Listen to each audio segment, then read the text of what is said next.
Reality has been invaded by another world. Now is an era of class changes, where the class you awaken defines your future, and being weak is the original sin. Our story begins on a sunny day, showing from above a large structure, the Academy of Extraordinary Skills. Amidst a crowd of people, we focus on a young man laughing and mocking while playing on his phone. This is the protagonist of our story, Ning Feng, smiling as he celebrates his advantage over opponents, only to receive a slap on his cheek from a blonde-haired woman with amber eyes. This is Wang Yu, who scolds our protagonist for playing instead of preparing for the awakening exam that is approaching. Jokingly, he talks about balancing work and play, mentioning that since he's already 18, he'll probably only receive a common 2-star class. Then he comments on Wang having awakened a 5-star class at 16, teasing that he might as well just cling to her for support. She pulls him close, telling him he can rely on her. As she hugs him tightly, Ning Feng reminds her that the exam is about to start, while people around them discuss Wang's achievements, wondering how long the county had been waiting for a genius like her. She's amazing, they say, while simultaneously debating Ning's reputation as the infamous trash of the school. Nearly 18 years old, and he still hasn't awakened. They start mocking him while praising their goddess, questioning how a worthless orphan like him deserves to be her childhood friend. Wang then drags Ning to the testing area. The world is explained to us. Blue Star, a world where games have merged with reality. In this world, once you turn 16, you have a chance to unlock extraordinary abilities and become one of the famous adventurers. A voice then echoes for the second-year students, announcing that it will explain the exam rules where anyone can awaken. The voice is drowned out by Ning's thoughts, questioning if Wang really has to be so serious. After all, this is his third time taking the exam. The voice that echoed earlier becomes clear again, instructing students whose names are called to go to the testing area, where, upon awakening, they can collect a basic set for their class and proceed to the practical test. Some people around our protagonist discuss the classes they hope to awaken, like Mage, Melee, Agile Fighters, or the highly sought-after support classes. After a few students are called, Ning finally hears his name. He responds, affirming his presence, and walks forward, while others ridicule him, calling him useless. We see him approach a beautiful woman with purple hair, Professor KY. He calls her name as she informs him that they'll begin once he's ready. Placing his hand on a massive crystal, she instructs him to relax his mind. The crystal begins to emit a bright light, and after a moment of silence, everyone looks on astonished as the confirmation of a class awakening is announced. In her thoughts, Professor Kai explains that the blue light signifies a magical system. Upon awakening, it's expected that initial abilities are unlocked. Everyone is eager to see how many stars his class will have, while some laugh at him for being a magical class. Then it's revealed that he has awakened a 1-star class, and his skill is the magic slime. Professor Key appears disappointed and saddened by the outcome as students begin laughing loudly, mocking his single star. The professor then asks what skill he awakened, but he doesn't respond, prompting her to call his name again. She assumes he's shaken by only having a single star. She hands him his equipment, instructing him to change and proceed to the next phase. Taking the items, Ning wonders in his mind if he really heard correctly. He recalls the moment of awakening when his system appeared, informing him that he had met the conditions for the system awakening. In addition to magic slime, 2 passives appeared: Dark Origin and Mysterious Gift. Dark Origin prevents him from suffering the negative effects of dark force when using curses,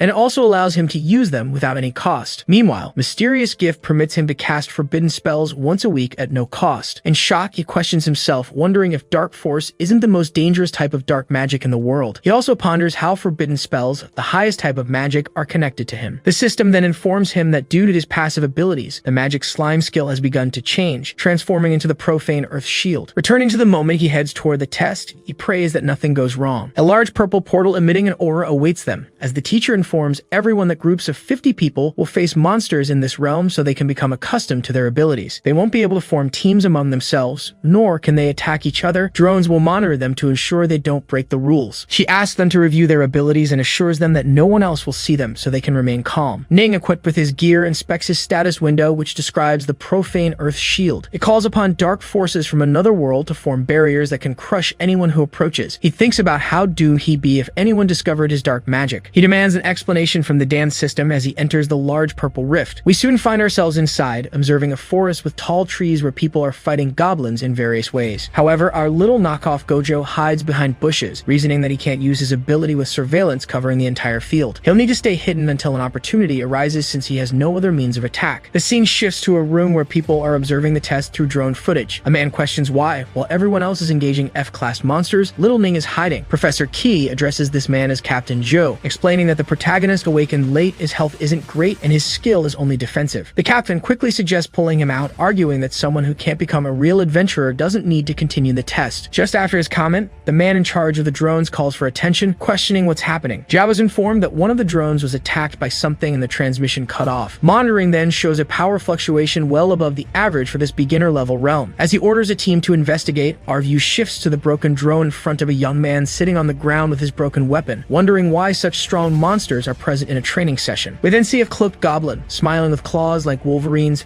fixing this novice on the ground. Several goblins follow him as he commands them to rise up and refuse to be enslaved, ordering them to bury all the invaders here. The goblins scream at their leader's command, while one of the drones observes the scene. It is soon launched down by a shockwave from the hooded goblin's fist. As it crashes, creating a small explosion, we see the protagonist fallen on the ground with a broken drone in front of him. He wonders why the drone fell, only to realize he is surrounded by goblins. The hooded goblin declares that there's a hidden insect nearby and orders everyone to attack. Ming wonders why so many monsters are gathered here if the hooded figure is their leader. However, in a brief moment of happiness, he notices that all the drones have disappeared. It's goblin fillet time. He raises his hand, declaring it's time to test if this curse is real. A purple aura emanates from his hand toward the sky as dark energy envelops him. He speaks out loud, activating the profane earth shield, and greenish skeletal figures emerge within the energy, charging toward the goblins. In the monitoring room, the head of operations reports that all transmissions have been lost along with an energy leak from the dark force. They suspect the appearance of a magical beast of king level or higher. Calling for reinforcements, Ju orders the evacuation of all civilians in the area, while Professor Kai's thoughts reveal that a king level creature alone is capable of destroying an entire city. She wonders why something so terrifying would appear in the exam. We return to the desperate goblins, with the hooded leader also bewildered by what's happening as the goblins before him are shredded by the monstrous figures of Ning's ability. Ning is awestruck by this dark magic and the strange sensation it brings. The system then begins to notify him of experience points earned for each goblin killed. As the dark energy nears the goblin leader, the leader questions if this boy is even human. How is it possible for him to wield such power? He realizes he's slowing down as the energy closes in, screaming in desperation as he's consumed, becoming just more experienced for our protagonist. The system then notifies him of having killed a vanguard goblin, awarding him a total of 6,000 experience points. After defeating the vanguard goblin, he checks his status window. Now he's a level 10 mage. He celebrates reaching level 10 instantly, commenting that in the best case scenario in previous years, they only advanced 1 or 2 levels during this test. He considers how low the energy from ordinary monsters is and how he essentially relied on the elite goblin. He also wonders how an elite monster even appeared in the exam field. Putting that aside for a moment, he notices the drops left behind by the monsters on the ground. But what catches his eye is the item dropped by the vanguard goblin, all of which are orange quality. He examines the item, which permanently increases an attribute,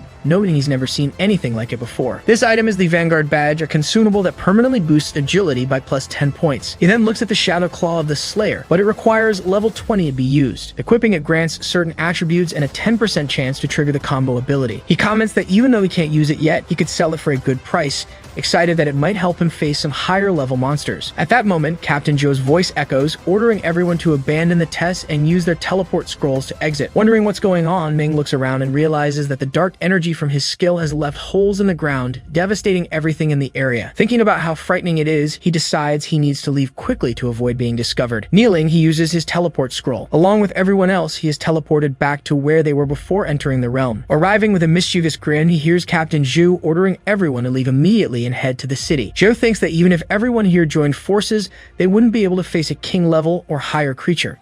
Hoping the reinforcements arrive in time, he receives information that the source of the dark energy has vanished. The people in the monitoring room ask him if the creature might have escaped the realm. Captain Zhu then instructs everyone on the Slastoza server call, saying that this situation is now beyond their control and they should avoid causing alarm or disturbances. He orders them to create a magic seal with only one exit, allowing only unrelated individuals to leave. Ning notices Professor Tai listening attentively to her headset. He approaches, calling out to her, but she interrupts him, asking if he's alright. As soon as he confirms he is, she orders him to leave the school with everyone else and not to return unless necessary. The scene shifts to the protagonist walking alongside Wang outside on the street, now in casual clothes, commenting that Professor Tai had a look like she was about to face a mortal enemy. He wonders aloud to Wang about what's going on. Wang replies that they detected an unknown energy source at the school and it's been isolated. The protagonist wonders if this is the fault of the elite monster, lamenting that the test was interrupted just when it was his turn to awaken. The blonde observes him, wondering if he's very shaken by what happened, explaining to him that defensive spells can protect him but aren't suitable for close combat. She then tells him to join her team. He declines, saying he can manage on his own, brushing her off with a wave. He thinks it's not that he doesn't want to, because his only skill is both insanely powerful and corrupted. He can't use it recklessly in front of others. She shouts, pointing her finger in his face, refusing to let him decline. She immediately gives him the time, saying she'll be waiting at the west gate tomorrow morning, walking off without giving him a chance to respond. Trying to speak but being ignored, he wonders why this woman acts as if she's his wife. Frustrated with his hands on his face, he asks himself what he should do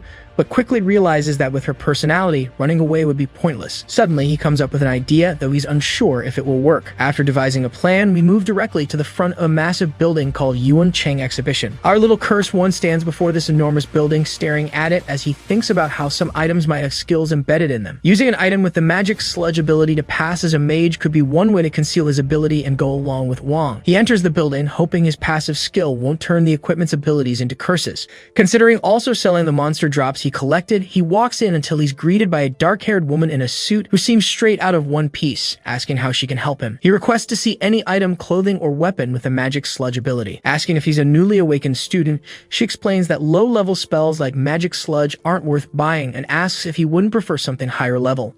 Little Ning declines, saying he only needs something temporary, so it doesn't need to be high-ranking. The woman then calls over a rookie assistant to help him and walks away, loudly remarking that after this mess, he seems like a poor soul and she wouldn't waste her time telling the rookie to handle it. A girl with cherry-colored eyes and tied-back brown hair approaches, telling him to let her know if he needs anything. He starts explaining what he's looking for, and the scene cuts to him testing a few items. A glove that looks like the Infinity Gauntlet emanating a blue aura, a sword so heavy he can't lift it, and a ring he seems satisfied with as he thanks the rookie for guiding him through so many shops. Taking the opportunity to ask where he could sell monster items, the girl leads him to the identification room, where an older man stares at him before allowing him in. The rookie introduces him to Master Wang, nicknamed Toothy, explaining that our protagonist wants to sell the items he collected in battle. The protagonist asks for an evaluation of the gauntlet's worth, noting that it's an orange quality item focused on agility and has a low usage level, which makes it great for beginners. He points out that it also has 3 gem slots for customization. Saying it's a good item, he asks the protagonist if he has a price in mind. Ning replies, the higher, the better. Toothy then stands, saying he'll look for potential buyers and asks the rookie, whom we now learn is named Yang, to take care of Ning. Toothy calls an elder named Mr. Zhang, asking if he'd like an item for Jin Lang, while Yang serves tea to Ning. After a while, Toothy returns, announcing he found a buyer willing to pay 50,000 crystals,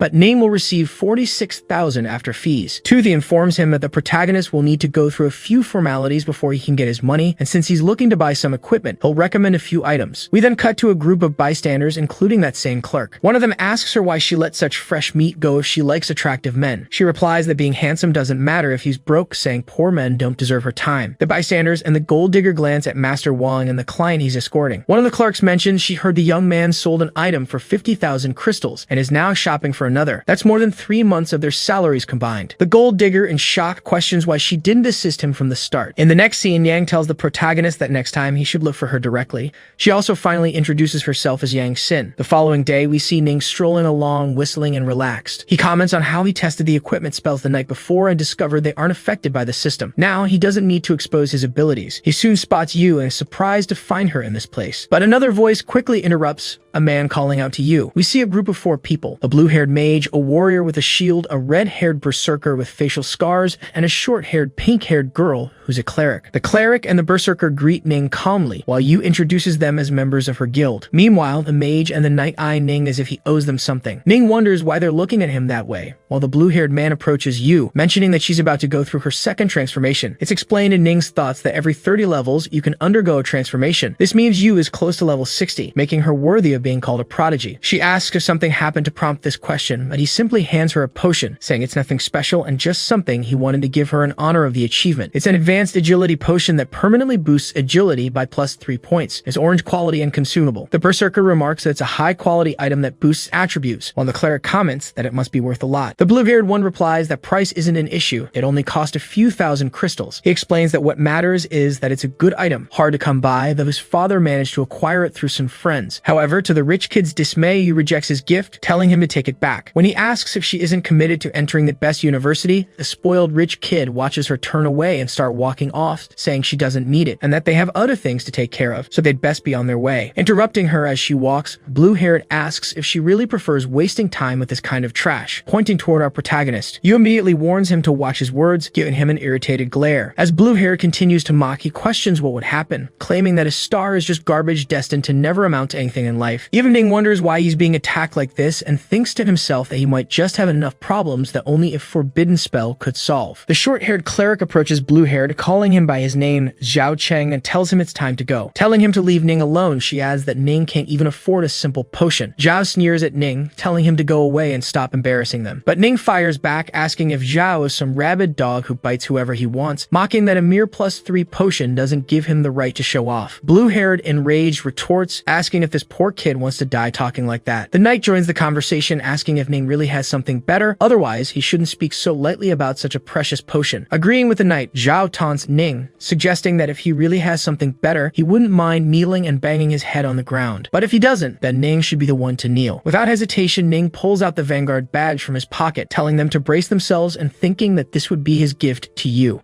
Everyone stares in awe as Yu asks if it really is an accessory that grants a permanent attribute increase, admitting that she's never seen anything like it. Yu's group questions if a +10 permanent boost could really exist, suspecting it might be a fake. Ning urges Yu to try it, inviting her to prove whether it's real or not. Using the excuse that he found it at home, Ning convinces Yu, who hesitated, saying that this item was meant to be hers. As soon as she uses the item, she announced out loud that her attributes did indeed increase. The cleric is amazed, while the two who doubted Ning insist it must be impossible and accuse him of having stolen such a treasure. Ning, mocking them, suggests they smash their heads against the ground since their ears must be clogged. While Zhao protests, saying you won't do it, Yu asks him if he's going to back down. The berserker and cleric look at him judgmentally as he finally drops to his knees and bows to Ning, seething with anger at being forced to do so. Calling Yu to go, Ning bids farewell to the group, saying they'll see each other around. We then skip forward to Ning and Yu walking together, now in a distance. Yu begins to apologize for Zhao and the others, but he cuts her off, saying their relationship doesn't require apologies. He then insists that he'd actually prefer if she didn't accompany him and focused on going alone to enroll in the best academy and achieve her second transformation. In his mind, however, he admits he just wants space to train properly without her around. Yu reassures him not to worry, but he responds that he isn't worried. She hands him 2 books, which he notes are purple quality skill books. She tells him to use and learn these abilities when he reaches the appropriate level. Ning asks if they weren't expensive, but Yu says that compared to the badge he gave her, it's nothing, so he accepts. The scene then cuts directly to a graveyard dungeon, where we see a dark landscape filled with gravestones. Suddenly, a hand bursts from the ground, followed by 2 undead figures rising from the earth. They shuffle toward the pair, already inside the dungeon, but then 2 energy arrows fly toward the undead, hitting both in the head and killing them instantly. Ning congratulates Yu on her accuracy. Internally, he grumbles that the experience here is absurdly low, but he can't reveal to her that he's already at level 10. Feeling uncertain, he's not sure what to do when he receives a call on her phone. She answers, and the cleric on the other end informs her that the great boss, the fallen necromancer, is about to appear. Noting that it's a rare chance, she asks Yu if she'll go. Zhao Cheng insists that Yu must go, as without her, they won't be able to win, and the fallen necromancer may drop rare items useful for mages, which are important to him. Yu looks at Ning, hesitant, but he tells her to go, assuring her that with everyone focused on this dungeon, he can continue training later. She agrees, telling him to wait for her in the safe area. He responds with a thumbs up, watching as she runs off. As she leaves, he jokingly calls her Granny, and she calls him an idiot and tells him to shut up. Once Yu is out of sight, Ning relishes finally being alone and thanks his lucky stars that such a powerful boss has appeared today. Happy to have prepared with 2 new skills, he notes that the book Miss Yu gave him can only be used at level 15. Regardless, all these skills can be used for free once, so the more he has, the better. However, at his current level, he only has 3 skill slots, revealing that players unlock 1 skill slot every 5 levels. The scene shifts to the middle of the cemetery, where various creatures roam with a hooded skeleton standing out among them. We see a group of background characters gathered, one in heavy armor, warning that they need to clear all the creatures to reach the end of the dungeon, where the boss awaits. He advises everyone to be cautious, as the monsters are tough. Suddenly, they're hit by a large flame. A support player urges the group to hurry, as another team has already reached the boss area. They wonder how the other team got there so quickly, and then recognize the members as Wang Yu and Zhao Cheng, who belong to the Sovereign Lion Guild, a group with national-level talent. We see Yu's team obliterating the creatures, while Zhao Cheng boasts that they'll be the ones to defeat the boss.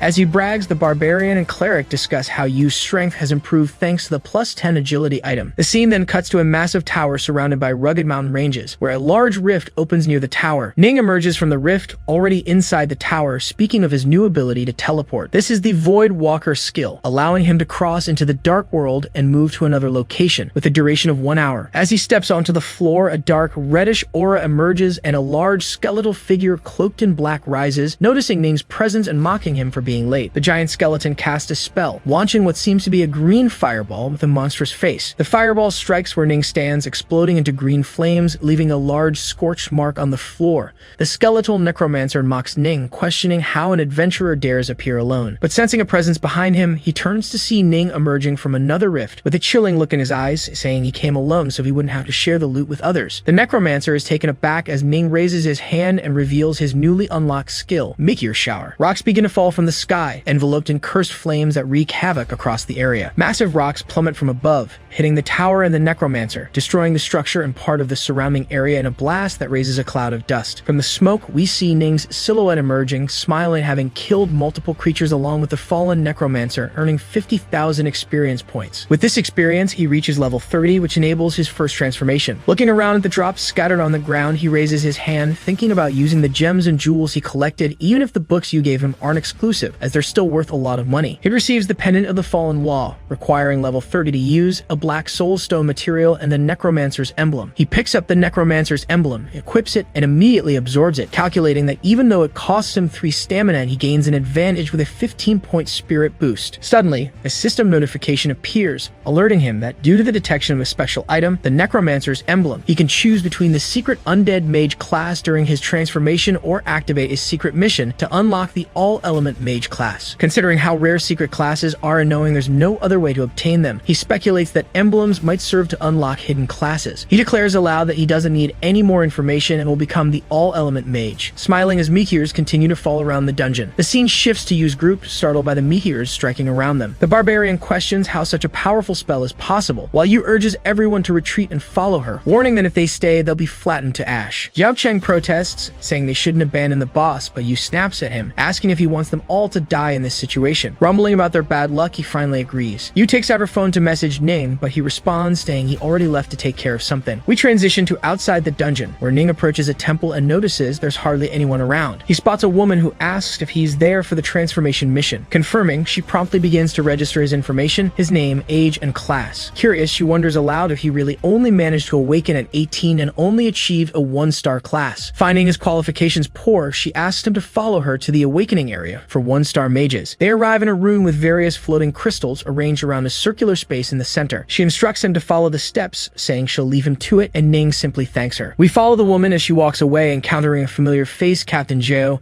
who stops her to report the results of an investigation. He explains that the sinister cemetery suffered extensive damage and the energy source hasn't been found, though it's estimated to be at king-level strength. She asks if there really were 2 king-level threats in 2 days. Captain Zhao replies that's exactly why he was sent here and tells her, Jing, to put Lone Shadow into action. The scene cuts to the system notification about the first transformation mission for the Necromancer class, in which Ning needs to enter the realm of illusions at the tomb of Wu Manggui to obtain the item Crown of the Blood Soul. The mission has a 3-day deadline and an A-level difficulty rating. We see a masked figure with white hair floating in elaborate attire, displaying another system screen. This one details the prerequisites for the first transformation mission for the God of All Magic Systems class, which requires Ning to enter the realm of illusions in the Temple of the Radiant Sun and obtain the sacred emblem item. This mission has an S-level difficulty and also a 3-day deadline. He decides to choose the God of All Magic Systems class, reasoning that it's only an initial mission. Another window appears, confirming his choice as he starts out with the mission selected. He's relieved to have 3 days, appreciating that the timeline isn't too tight. As he leaves, he says goodbye to a woman who also bids him farewell, but he realizes that this woman is different from the one he met earlier. The scene shifts back to the destroyed, fallen Necromancer's tower.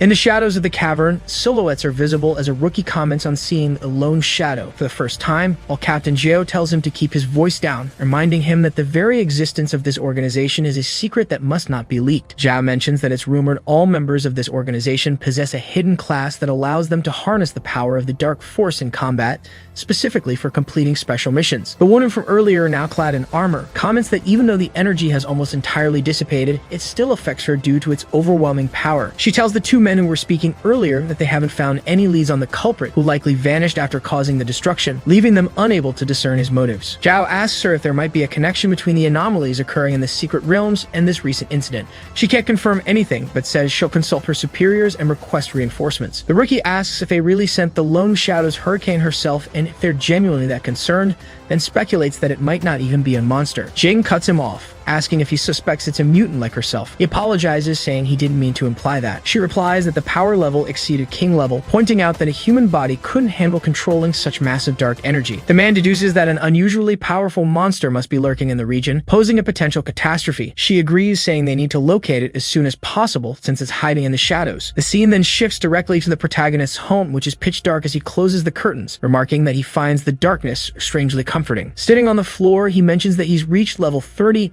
now having 4 additional magic slots. He immediately unlocks the 2 skills you gave him. The first, Arcane Shield, automatically fuses with Unholy Earth Shield, forming the Unholy Earth Defense. This new passive ability nullifies up to 100% of the damage that the Unholy Earth Shield absorbs. It activates automatically when he's attacked, and the defense capacity gradually regenerates after use. He grins, noting that weaker skills can combine to form new abilities, and says that normal attacks are ineffective against him. Checking what the other book does, he finds that it's Skill, Falling Rock Technique, infused with Unholy Earth Shield and Meteor Shower to create Earth Elemental Mastery, which increases the effects of all Earth skills by 20%. Looking at his system, he sees he still has 4 active skill slots open, so he plans to visit Yuan Chang's exhibition again to purchase more skill books. Upon arriving at the exhibition, we see the protagonist enter, glancing around and passing the same opportunistic woman he encountered last time. As he walks past, she recognizes him and steps in front of him, informing him that if he's looking for Miss Yang, she's busy with another client, so she'll accompany him today. He brushes her off, saying he'll browse on his own, ignoring her and leaving her visibly irritated. She tells him not to worry, that it's her job, but she is soon interrupted by Yang, who arrives running. The protagonist asks her if she has finished her work, but she explains she wasn't with a client, she was just having a snack in the back. He apologizes for interrupting her meal and promises to take her out for dinner later, while the opportunistic woman complains in the background. The scene cuts directly to Master Wang's office, where he examines the items Ning wants to sell, which include 2 purple grade skill books. Ning also requests to purchase skills for mages, and Wang asks Yang to assist him while he searches for buyers. In his mind, however, Wang starts to grow suspicious of Ning, thinking back to the last visit when he sold an orange grade weapon, and now he's bringing in 2 purple quality books. Wang considers sending someone to investigate Ning's background, curious about his past. The scene shifts to a restaurant where Ning and Yang are finishing up a good meal. Ning asks for the check, but she tells him she already paid, even though they had agreed that he would cover it. He looks confused, but she insists she has her reasons and that he shouldn't worry about it. He asks what she means, but she says it's her little secret. Outside, they talk about how he now owes her one, but she denies it, explaining that she has somewhere else to be. She then calls a taxi, gets in, and he wishes her a safe journey. The driver asks where they're headed, and she replies that they're going to Municipal Hospital No. 2. She thinks to herself that thanks to Ning, she earned a good commission and can finally pay her father's medical expenses for the month. Suddenly, as the driver continues driving, the car windows shatter with a loud noise, sending shards of glass and blood inside. The cause of the accident soon becomes clear. A massive blue portal has appeared in the city's center, with creatures pouring out, attacking people on the street and smashing cars. The creature that caused the accident had hurled itself at the car, raking through the window and killing the driver.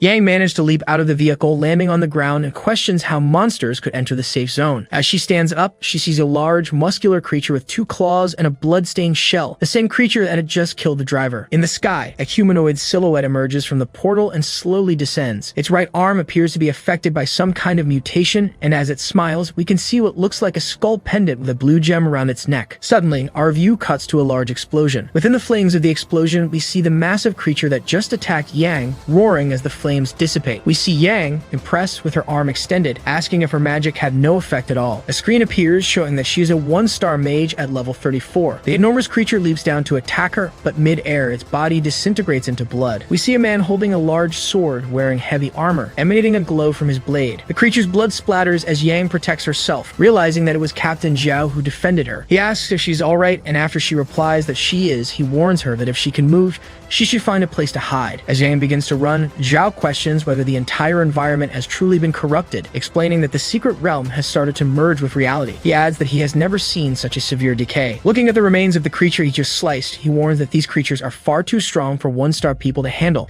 He reflects on the scientist's words, which indicated that there is an incredibly powerful creature within the realm that could cause trouble at any moment. As he ponders whether this could be the one they are searching for, he is suddenly startled by a hand approaching rapidly. He dodges quickly, getting into a fighting stance and questioning whether this human is a mutant. We are shown the being that emerged from the enormous rift, a man with blue hair, part of his body modified to resemble armor. He has bands with symbols around his neck and a band on his head. This man denies being a mutant and tells Zhao not to compare him to scum-like mutants, revealing himself to be the guardian of the power of darkness. Zhao wonders if he has heard of a guardian before, but concludes that he hasn't, though he knows it's not the time to dwell on that. He initiates combat, charging at the Guardian in an attempt to catch him off guard with a slash, but he is repelled back by a direct punch from the modified arm. Zhao is thrown backward, complaining that this man must be at least above the third transformation as he hits the ground. The Guardian lowers his finger and begins to laugh, warning that this is his territory, emanating a blue aura with black lightning. He smiles, his eyes turning black with glowing blue pupils. This man grins broadly as he begins to advance, declaring that someone as weak as Zhao is not fit to withstand a confrontation against him. He approaches quickly and delivers a direct blow to Zhao's armored chest. Although Zhao was in a defensive stance, he is struck easily, his body being thrown back, leaving a trail of blood behind. The Guardian laughs, celebrating that he has indeed grown stronger, stating that stepping on this land brings a sensation of constant power surging. A glow begins to emanate from the stone of his necklace, producing a strange voice that warns the Guardian he is just a weak human and should not be satisfied yet. The Guardian apologizes, appearing frightened. The voice returns, informing him that the power he is using was granted by it, telling him that without it, he would be just another piece of trash, weak and useless like a crawling creature, just like the other humans. We see the Guardian's mind transported to a dark and strange environment as a rift opens, revealing an eye, followed by a face and a body of a creature that emanates a sinister aura. This creature warns him to prove his worth by using the people in the city as sacrifices so that it can dominate this world. The Guardian agrees, and our view shifts to a normal environment, where we see Ning exiting a building with his hand in his pocket, opening his eyes and wondering what happened during the time he went to the bathroom. We see people lying on the floor, remnants of tables and objects scattered about, with a creature wandering among them. This creature turns around, noticing Ning's presence, and begins to advance toward him, releasing a strange grunt. Ning simply waits as it approaches. Just as the creature gets close, the ground starts to crack, and a massive pointed pillar of rock erupts from it, splitting the creature in half. Ning remains still, extending his hand forward as he thanks his luck for having bought a gauntlet with a purple quality magic thorn wall attached. He is merely taking advantage of the bonus from his stone magic. We see him begin to open the doors to the outside, revealing that he was apparently in a restaurant looking out at the scene that is completely filled with this strange matter, while we see a blood-soaked man being dragged. He is thrown to the ground, and we realize that the one dragging him is the Guardian, who starts walking toward the protagonist. Suddenly, our view cuts to a large explosion. Within the flames of the explosion, we see the massive creature that just attacked Yang, roaring as the flames dissipate. We see Yang, impressed with her arm extended, asking if her magic had no effect at all. The Guardian questions how it is possible for this human to have blocked his assault so easily. The voice of the creature from the necklace returns to the Guardian's mind, stating that the aura before him is so strong, the most powerful dark force. It warns the Guardian that the boy's power far exceeds his own, and that he senses a more terrifying aura than death itself coming from him. Ning loudly asks the Guardian if he, being strong, is going to use a forbidden curse in the city. His eyes widen with a mix of rage and bloodlust. As he expands his defense, he shatters the Guardian's arm's shell, causing the Guardian to question whether his arm was truly rendered useless so easily. He calls for help from his leader, but is told that the one he is trying to reach is unreachable. We hear a scream as we shift our view to another location, where the strange creatures are desperately rushing back into the rift, with someone inside urging them to be quick, because the doors are almost closing. We return our focus to Ning and the Guardian, who, holding his own arm, questions what has happened to his power. Meanwhile, we see a smile along with Ning's shining eyes. The chapter begins differently, explaining how the so-called mutants work. During the awakening process, they emerge with the secret class Shadow, which allows them to wield dark force, making them more powerful than ordinary classes at the same level. However, once they lose the protection of the dark force, we're shown again the confrontation between Ning and the former Guardian, who screams as he is pierced in the chest by a large stone spike. We see items falling to the ground while Ning sighs, noting that he was indeed difficult to deal with. His luck is that he can fully focus on the attack without worrying about defense. Ning states that he will collect the fallen items first before anyone notices, and then head home. We cut to a scene outside a building where two people are walking and talking. Jing is accompanied by a girl with short hair, who informs her that the monsters that emerged from the realm have retreated and the invasion of the realm has vanished. Jing starts to think about the recent events, considering the two destructive abilities used,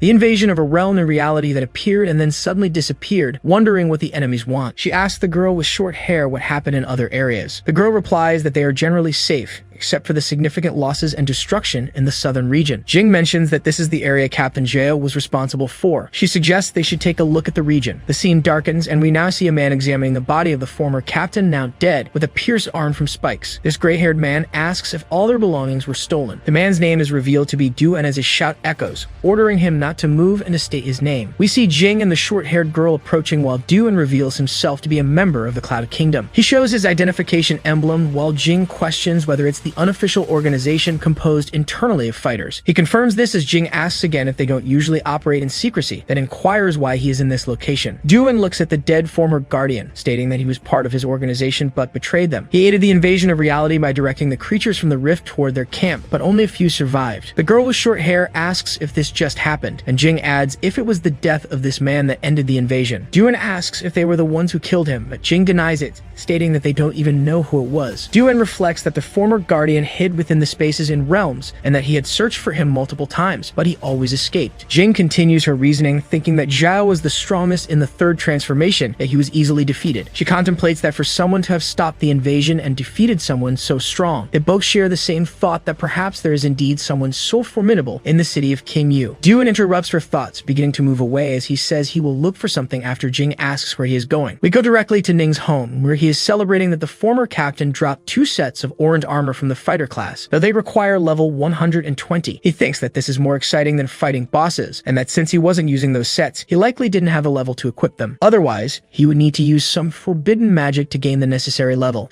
Ning pulls out the necklace he was wearing, seeing that it has no specifications and its information is unknown. He wonders if there is some ancient god hidden inside this pendant. We see another location, observing Ning's face through a globe. The same creature that was speaking with the former guardian is saying that it's a good thing he closed the distortion in time and hopes he hasn't been discovered. We see him seated on a throne, observing the globe that shows Ning. As he looks at Ning, he's asking about an ancient god inside the pendant, which causes a tremendous panic in this creature, leading to a drop in graphic quality as it orders to cut off contact before its location is revealed. All the creatures start to run, tidying the place up to resolve the issue. We see the creature desperate and panting as it stammers, saying how fortunate it is that it managed to close the rift and almost died from fright, asking how Ning felt it. We shift directly to the city hospital, where we see a room in which Captain Zhao states that it was that young fighter who saved them, and as soon as the enemy saw him, they fled through the rift. Jing confirms that Duan indeed didn't seem weaker than her, so it's possible. Meanwhile, the assistant beside her asks if even such a strong man wasn't able to defeat the former captain, and if it's truly a mystery that killed him. Jing affirms that it seems so, at least for now. She mentions that he could just be passing through or hiding, but whoever did this is definitely a recorded mystery. She states that aside from the common marks of magic at the scene, nothing else was found. Zhao begins to say that if this mystery truly lived around here, he would feel safer. The assistant expresses an exaggerated idea while we see the exterior of the hospital building. He continues his sentence by asking if there are traces of the dark force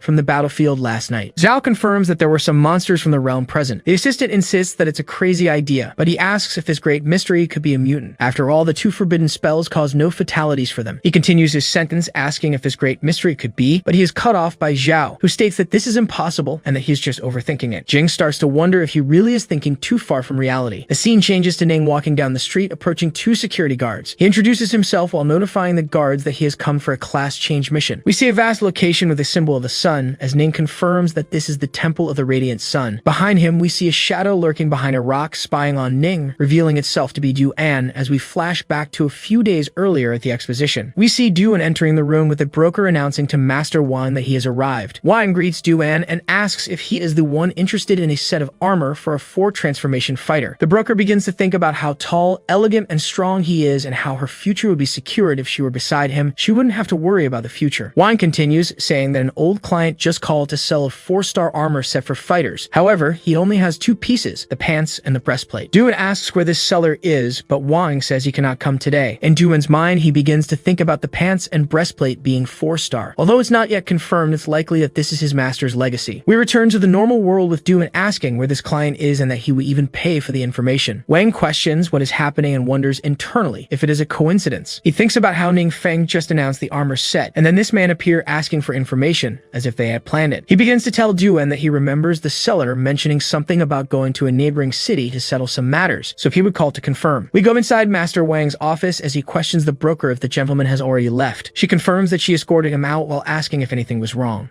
He begins to discuss having done some investigations into Ning's background. He is just a young man with both parents being ordinary with common 2-star classes. They disappeared when he was young in an accident, leaving him alone. After that, he went to Academy number 7 and only awakened at 18, but he is only a 1-star class. He states aloud that he thought he was stronger, but he seems very weak. The broker begins to think in her head that she always found him suspicious with that poor appearance, and now he would be exposed. She asks aloud how he managed to acquire the items he was selling in the shop, and how a 1-star could obtain such good things. Wang asserts that this is the problem. He might even be friends with the daughter of the Wang group, but the group hasn't helped him much. She has a lapse in her thoughts, considering that the man didn't seem happy. Then she exclaims loudly, asking if Ning might have stolen the set. Wang warns that it may not have been stolen, but it certainly wasn't obtained legitimately, and this time Ming has annoyed the wrong person. She agrees, noting that after all, a person with 4 transformations is a strong figure even in Beishan province. She thinks he probably stole these items, and now he's going to be in big trouble. We return our view to the area of the Temple of the Radiant Sun, where we see Duan chasing Ming throughout the location. He thinks while following him that it's incredible that someone so young managed to clear a realm that even people like his master couldn't handle the bosses. But apparently his master's set is in Ming's hands. He gets closer while continuing to think that even if he isn't the strong one, someone behind him is, so he better be careful. Ming observes the battlefield where adventurers are fighting against common creatures. But we go back to Duan's perspective, looking at Ning from behind as he raises his arm and equips his standard armor set. Duan contemplates how he might estimate Ning's strength based on his clothing. However, as soon as Ning reveals his novice mage outfit, Duan looks foolish. Seeing how ordinary it is and resembling a freshly graduated student, he suspects it might be a disguise. He thinks that for his age, a novice disguise wouldn't draw attention and would make it easy for him to blend into the crowd. He sees that he might try to hide and evade him, and since he cannot follow too closely, he ends up using his skill to mark Ning with the spiritual sensor. This locates the target within his own consciousness without being detected. He chooses Ning's casual appearance to mark him. Ning walks across the battlefield, heading directly for the temple, while Duan questions why he is in this realm with so many high-level monsters. We see Ning entering the boss room, being immediately attacked by one of the creatures present, but the attack is completely nullified by Ning's passive shield. Duan is startled by the unbreakable absolute defense. He notices how the monsters are avoiding him, confirming that he is truly not simple. We see the poor monsters fleeing desperately from this psychopath. While Duan looks at a massive statue, seemingly made of bronze, seated on a throne and gazing forward, he thinks that this must be the final boss and wonders if Ning will really face him alone. As Ming speaks aloud, celebrating the absence of anyone nearby, Duan wonders why he is facing a low-level boss, and especially why the statue is not moving. Ning thinks that the mission guide did not mention this statue, so he simply begins to walk around the throne, heading toward a corridor behind it. We see as he circles the statue, trembling in fear and sweating, hoping not to be discovered by this living hack. Even Duan questions why he is going around while Ning celebrates having found the location. A massive armored being with golden wings, a hood, and an elegant pose hovers in the air within a beautifully decorated room. We see this silver armor with golden details as we approach the hood, where inside we see the light of this creature's eyes as it begins to move. Ming wonders why the creature has retreated, but our view returns to Duan, who questions whether he knew about the existence of this hidden boss, and if it really is a rare hidden boss. We then see that the mission for the god class of all magic systems has been activated, with the objective of defeating the secret boss, the six-winged angel. Ming begins to question how someone would be able to deal with this on their first class change, noting that it is truly a rank S mission. We then see the angel fleeing, telling itself that this is its own realm, so where could it go? This is terrible. It breaks through the ceiling, trying to distance itself as much as possible from Ning. As golden lightning strikes from the sky, we see it flying outside, but just below, Ning simply observes with his right hand in his pocket. He raises it afterward as a purple aura surrounds his hand, wearing a serious expression. The system notifies that the forbidden skill Thunderfall has been activated, summoning a great storm of lightning that displays the power of the heavens. We see a massive eye opening in the middle of the clouds with a golden pupil, like a god observing a worm, as an overwhelming electrical energy strikes toward the ground like an obliterating lightning bolt that completely disintegrates the existence of this small pigeon. Meanwhile, Ning continues posing in front of the descending lightning from the sky. We see a large destroyed area billowing smoke as it crumbles, with Duan on the ground looking up, not understanding what just happened, revealing that the structure was actually the temple. He says he has never seen anything so destructive in his life, and that this power is something terrifying. He wonders if this could be someone who has reached the 8 transformations, a legendary figure who is definitely above his master. We return to Ning, who is observing the pierced ceiling, stating that until he completes this transformation, he won't be able to level up, complaining about wasting experience. He takes the emblem he needed in his hand, affirming that he got the item, so it isn't so bad, as he pulls out a teleportation scroll to leave the area. He hears someone telling him to wait, and it is Duan who arrives running. We see the face of someone who locked the doors so tightly that even Ning couldn't get a Wi-Fi signal, while asking if he had seen anything. Duan also looks frightened, but it's because Ning's expression is very serious. He tries to calm the situation by asking Ming not to get angry, and that he could explain himself. As he finishes speaking, we hear an alarm starting to sound, and Ning tells him they should leave the place first and talk outside. Duan agrees, and the next scene is on a hill, with just a huge tree. Duan is sitting on the ground as Ning asks if he has been following him the whole time. Duan apologizes, stating that he didn't intend to, and just wanted to confirm something. Besides, he looks very young, so he didn't know if he could trust his vision.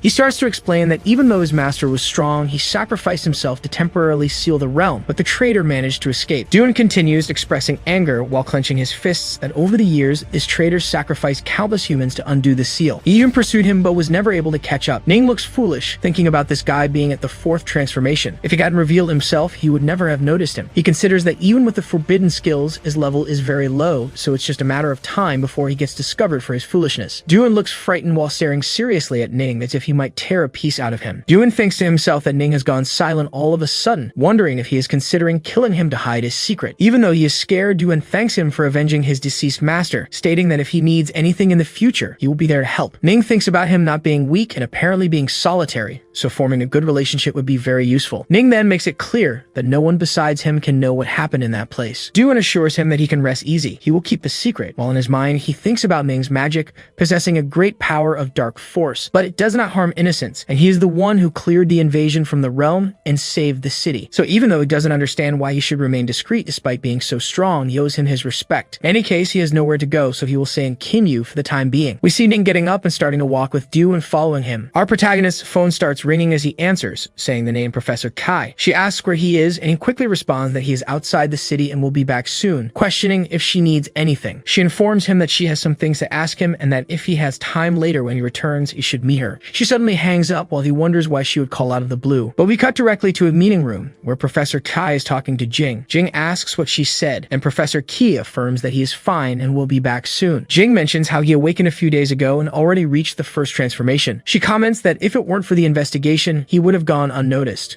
Kai adds that Ning is studious and has good character, so she trusts that he is not a bad person. Jing states that she is not insinuating that he is bad, she just needs to clarify some things. She looks with a bit of distrust as the scene shifts to a conference room. In this room, a man starts announcing some preliminary information, stating that soon the superiors would be interested in this. An old man questions if there is anything else to discuss, while Jing asks if they think the spells used in the city were caused by mutants. They all look at each other, while the old man steps forward, warning that she herself is a mutant, so why is she asking this? This same old man begins to explain that the mutants use the power of dark force, but need to pay an equivalent price. The stronger the mutant, the stronger the price to be paid. The costs can vary from losing sanity, life, or even turning into monsters. Even common prices, if used carelessly, can lead to a terrible fate. We see a man suffering from the negative effects of dark force as the explanation is given, and then we see Jing's face, with the old man finishing by emphasizing that a mutant with the strength of a king is impossible. We see a man with blue hair, similar to Vegeta's, jumping into the conversation, calling Jing an old friend, warning her that she is starting to lose her mind as she is the only one to invent a mutant of king level.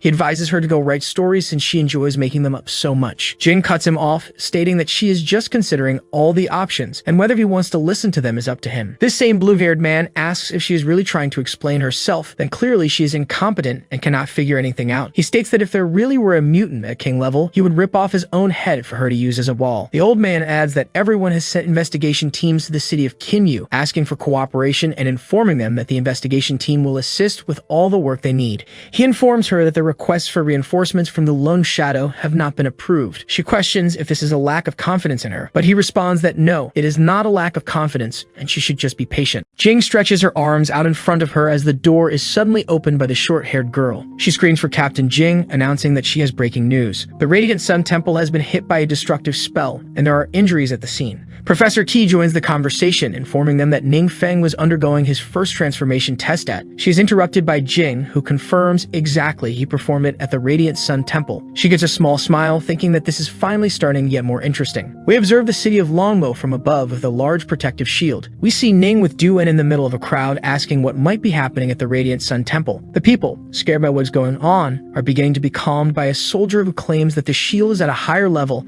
isolating the dark powers outside of it, and it will not affect the area inside the shield. Ning could only think that he had drawn too much attention and triggered the alert level again. He couldn't do anything but wait for the alert to pass and then go home by car. Outside the rift, we see dark energy passing through the sky, and from this tier, a face starts to emerge, revealing itself as a creature. A slightly smaller one follows it. The monster in front asks if this is really the human world and notices that they have launched the magical shield, and at the same time wonders why it is still active. The creature behind it says it's because humans are fragile and like to hide in their shells, while many creatures begin to follow them. After some of them emerge, the probable general informs that the divine artifact can no longer stop them, points a finger at the city, and orders everyone to attack, surprising the humans. From the humans' perspective, we see the shield break and the entire small army passes through without much difficulty. The humans start asking what is happening, but by the time they realize, it is too late. The creatures have already arrived and started attacking them while they tried to flee. One of the soldiers asks why they managed to break through, and the other adds that the shield wasn't damaged, it was simply surpassed. In the middle of the crowd, the soldier watches as they stop pushing and take care not to be hit by his sword. People crash into each other in the rush to escape. But in the midst of this crowd, Doon uses his energy to form a barrier so they aren't hit by the crowd. He warns Ning that it is probably another high-level invasion. Our protagonist asks if it's like what happened in Kinyu the previous night. Doon asks if they need to intervene, but Ning questions whether Doon has a solution for this with a surprised expression. After Ning's question, Doon misinterprets it, thinking that Ning is very strong and would handle the situation easily. So the only reason he is asking for a solution is to test him and see what he can do. Doon tells him to leave it to him, while stretching, thinking he's striking a cool pose. However, our protagonist couldn't care less, thinking that there were too many people in the area and he shouldn't get involved, so it would be better to leave it to the authorities. He tells Doon to go, but at that moment, a massive explosion occurs in the middle of the crowd as the general of the army falls among them. He arrives laughing while being attacked by arrows from a soldier. He screams for the soldier to die, but the arrows are deflected with just his hand. To the misfortune of a knight who tried to attack from behind, this creature is faster and hits him first, sending him flying. The soldiers around wonder why they can't even scratch this creature. The general starts walking toward the crowd after the blow, disappointed with the humans for not having anyone strong there. The crowd, now in panic,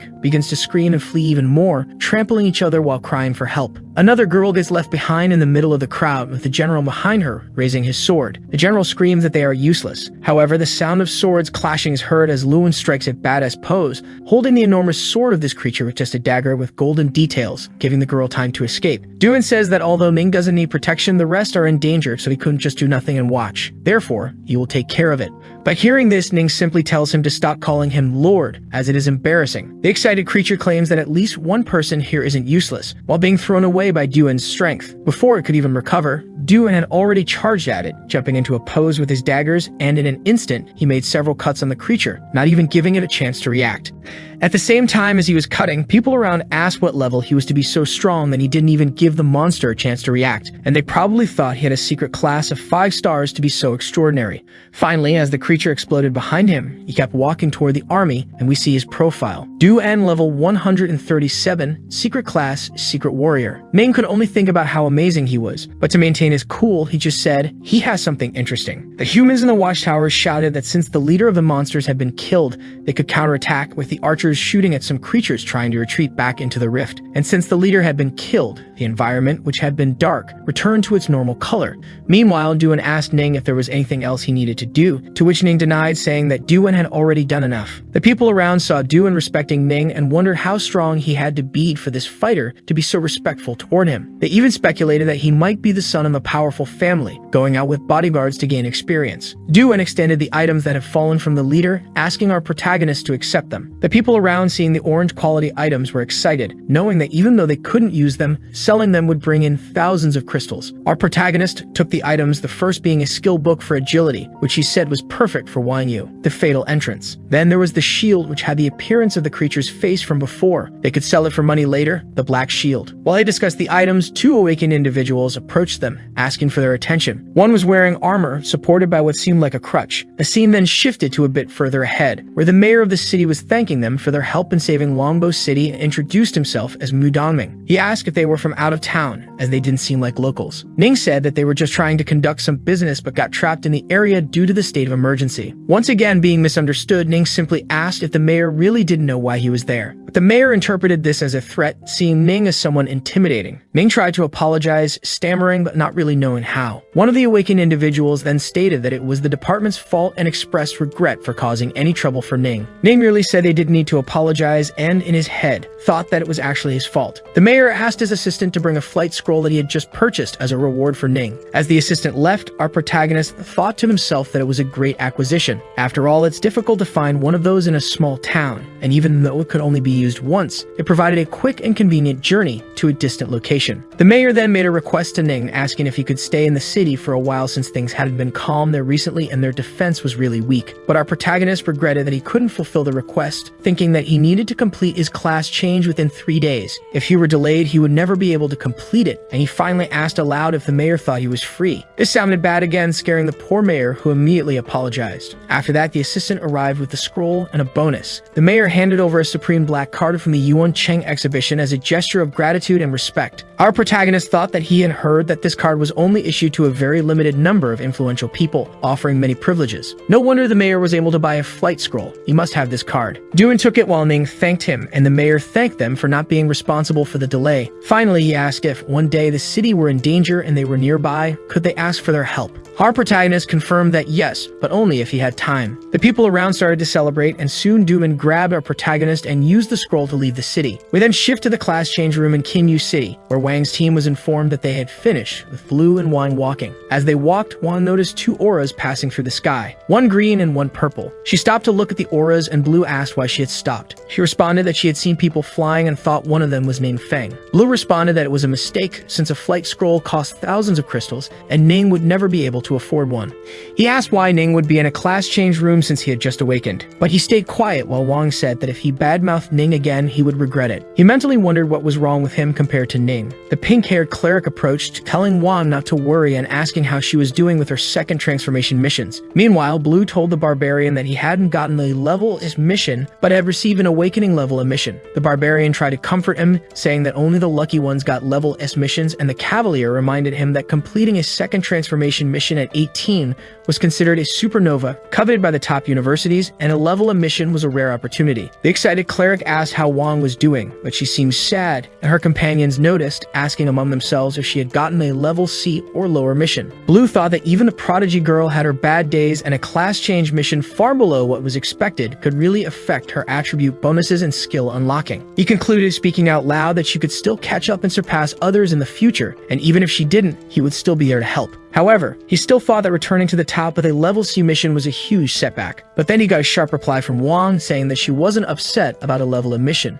so she shouldn't be upset about a level S1. Everyone was surprised since that was extremely rare. The pink-haired cleric asked why she hadn't said anything earlier, and Wang replied that it was because this mission was different from the others and unlocked a hidden class she had never seen before. Blue asked how this could be possible since a class was defined during a player's first awakening, and he had never heard of a class change, especially a hidden one, during a transformation. He asked if Wang wasn't mistaken, but the scene shifted directly to the past inside the transformation field, where Wang received a system notification informing her that the item Vanguard emblem had been detected, allowing her to advance from the initial class Agile Shooter to Vanguard Shadow. The system then asked if she would like to advance her class, as it would change her mission. She wondered why the window had appeared, noticing that the emblem was the one Ning had given her. This was surprising to her, and the Manhwa showed that Ning had no idea about it. She thought that he seemed so confident at the time that he probably already knew, and as she thanked him for the gift, she clicked to advance. We then returned to the present with Wang explaining what had happened, and the pink-haired girl asking how she could be so hasty, but she was interrupted by Blue shouting, asking what Vanguard Shadow was. He wondered if the transformation system was malfunctioning, and if she chose wrong, it could ruin her entire life. Wang reassured him not to worry about her, but he tried to explain that he was just concerned for her. The barbarian cut in, saying he was jealous that she had obtained a 5-star hidden class, and even more so the transformation. The pink-haired girl thought that she also wished she had a friend like Ning. Blue thought that he too needed to find this emblem. No matter the danger or cost, he had to find it. We then cut directly to the protagonist, who was holding the sacred emblem he had taken from the Guardian. Upon consuming it, he completed an S-rank mission, triggering his class change, significantly increasing his attributes and gaining passive skills. He wondered how far he could go. The passive skill he received was Shadow Domain, which significantly increased his control over Obscure Force, allowing him to cast forbidden spells with greater precision. He thought about how he could use this next time he fought. Outside, Duan was waiting, and Jing approached, asking if he was the fighter she had seen during the invasion. She questioned why he was accompanying Ning, noting that according to her reports, despite being young, Ning already had the power of a 4th transformation. Even on a national scale, he would be considered one of the strongest. However, according to her team, when they entered, Duan always stayed behind Ning, showing great respect. Out loud, she told her teacher Kai that her student was difficult to deal with, so she would be counting on her. Ning and Duan were already outside, talking normally when the teacher approached Ning. Realizing it was her, he asked if she hadn't called him and if there was something she needed to discuss.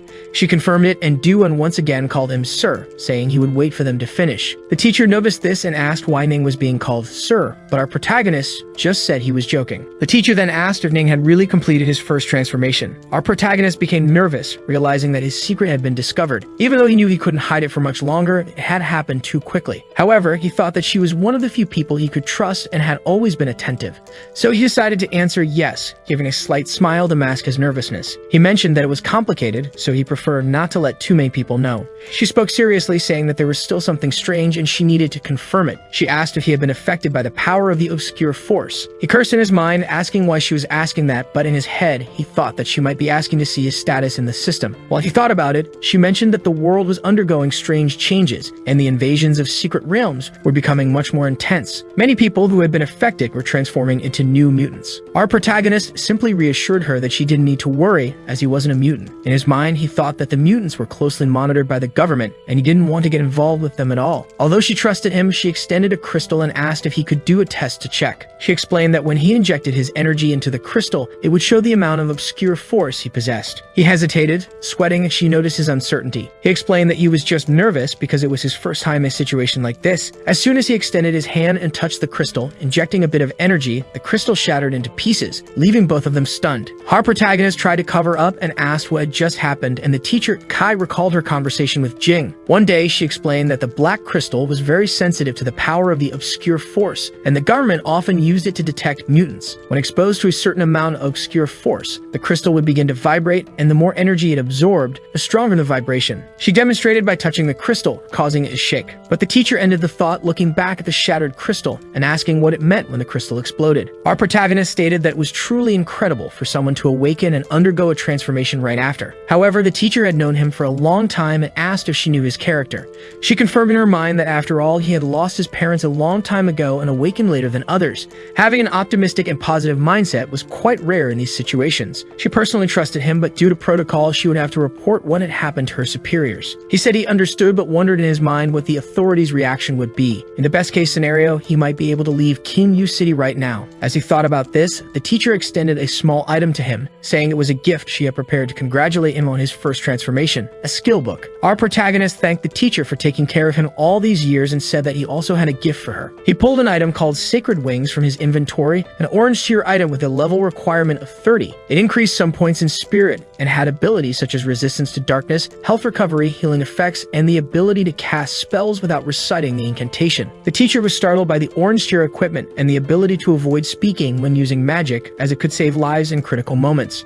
She said it was very valuable and that she couldn't accept it. However, Ning simply stated that it was an item he had obtained during his transformation, so she shouldn't be shy and should accept it. He then said that his friend was waiting and he couldn't stay any longer, turning and walking toward Duan. As he walked away, the teacher reflected on the fact that he had really gifted her orange tier equipment, which was such a kind gesture. We cut to the office of the Adventurer Examiners, where the teacher was reporting what happened with Ning to Jing, who said she had never seen a situation like this. They would likely consider Ning a threat, so she simply told her to let it go and end the matter there, noticing Kai's concern. He asked what she meant by ending it there, and Jing replied that her student was already too advanced for what they currently understood. If he was indeed a strong adventurer, it would be better to recruit him as much as possible, rather than investigating and unnecessarily angering him. The short-haired girl, who always accompanied Jing, asked if they should report it, but Jing denied, stating that the investigation should be closed and the information should be kept confidential. Keat agreed with the decision, thinking that Ning was a young man with little background, and protecting him was the appropriate course of action. Jing then said that since Ning didn't wish to expose his secrets, they should focus their attention on the fighter. We jump directly to Ning's home at night, with Duan noticing that Ning seemed a bit upset. Our protagonist explained that the teacher had informed him that the investigations about him had been cancelled. Confused, Duan asked if this wasn't good news. Ning confirmed but said he was worried about how he would train in the future. Every time he destroyed a realm, it attracted a lot of attention, and he had already caught the attention of the authorities. If this continued, he would eventually face many problems. Duan agreed in thought, acknowledging that it wasn't easy being a great leader since the problems were much different from those of ordinary people. He never imagined that someone could destroy a realm so easily. If he hadn't seen it with his own eyes, he would never have believed it. He finally suggested that Ning train in unregistered realms, mentioning that recently, with the changes in the world, many new realms had appeared. Some of these weren't managed by the authorities due to lack of resources,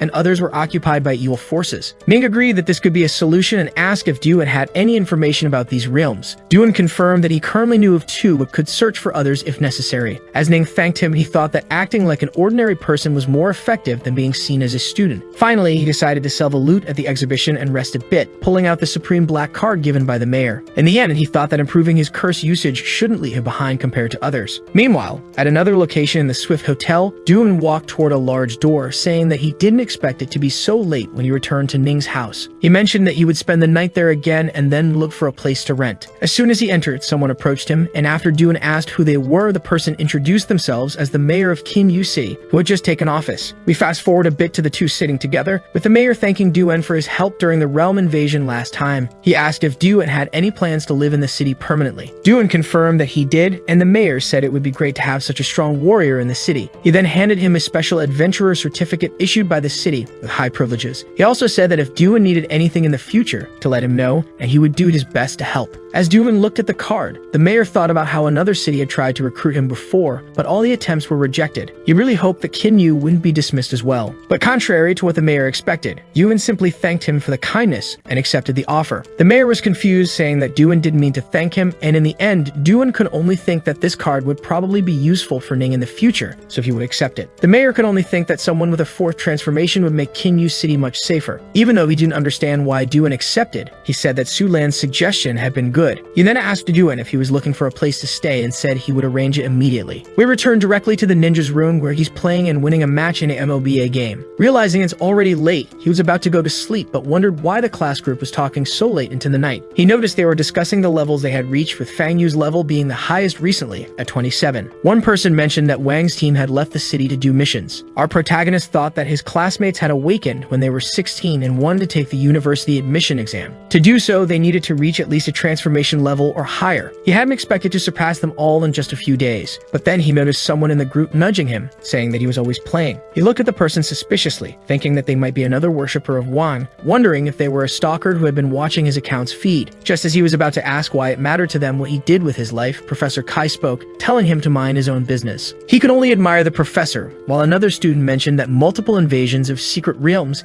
had been causing serious injuries. He had heard that some cities had been completely taken over and occupied by monsters, with the safe areas being totally useless. Furthermore, mutants were also running out of control. They also discussed a mysterious person who had been helping and protecting the city. Our protagonist mentioned that he had only heard about the changes in the world from the professor and Duan and didn't expect it to be this serious. He hoped that now that he was finally having some good days, they wouldn't be ruined suddenly. He also regretted letting that creature escape last time. He didn't return to his room. While inside the realm, the figure sneezed and wondered why they felt so scared. The next day, we jumped directly to the Yuan Cheng exhibition, where Yang Xin was approached by a woman asking why she had come to work without fully recovering from her injuries. Yang replied that she hadn't been hurt too badly and was fine.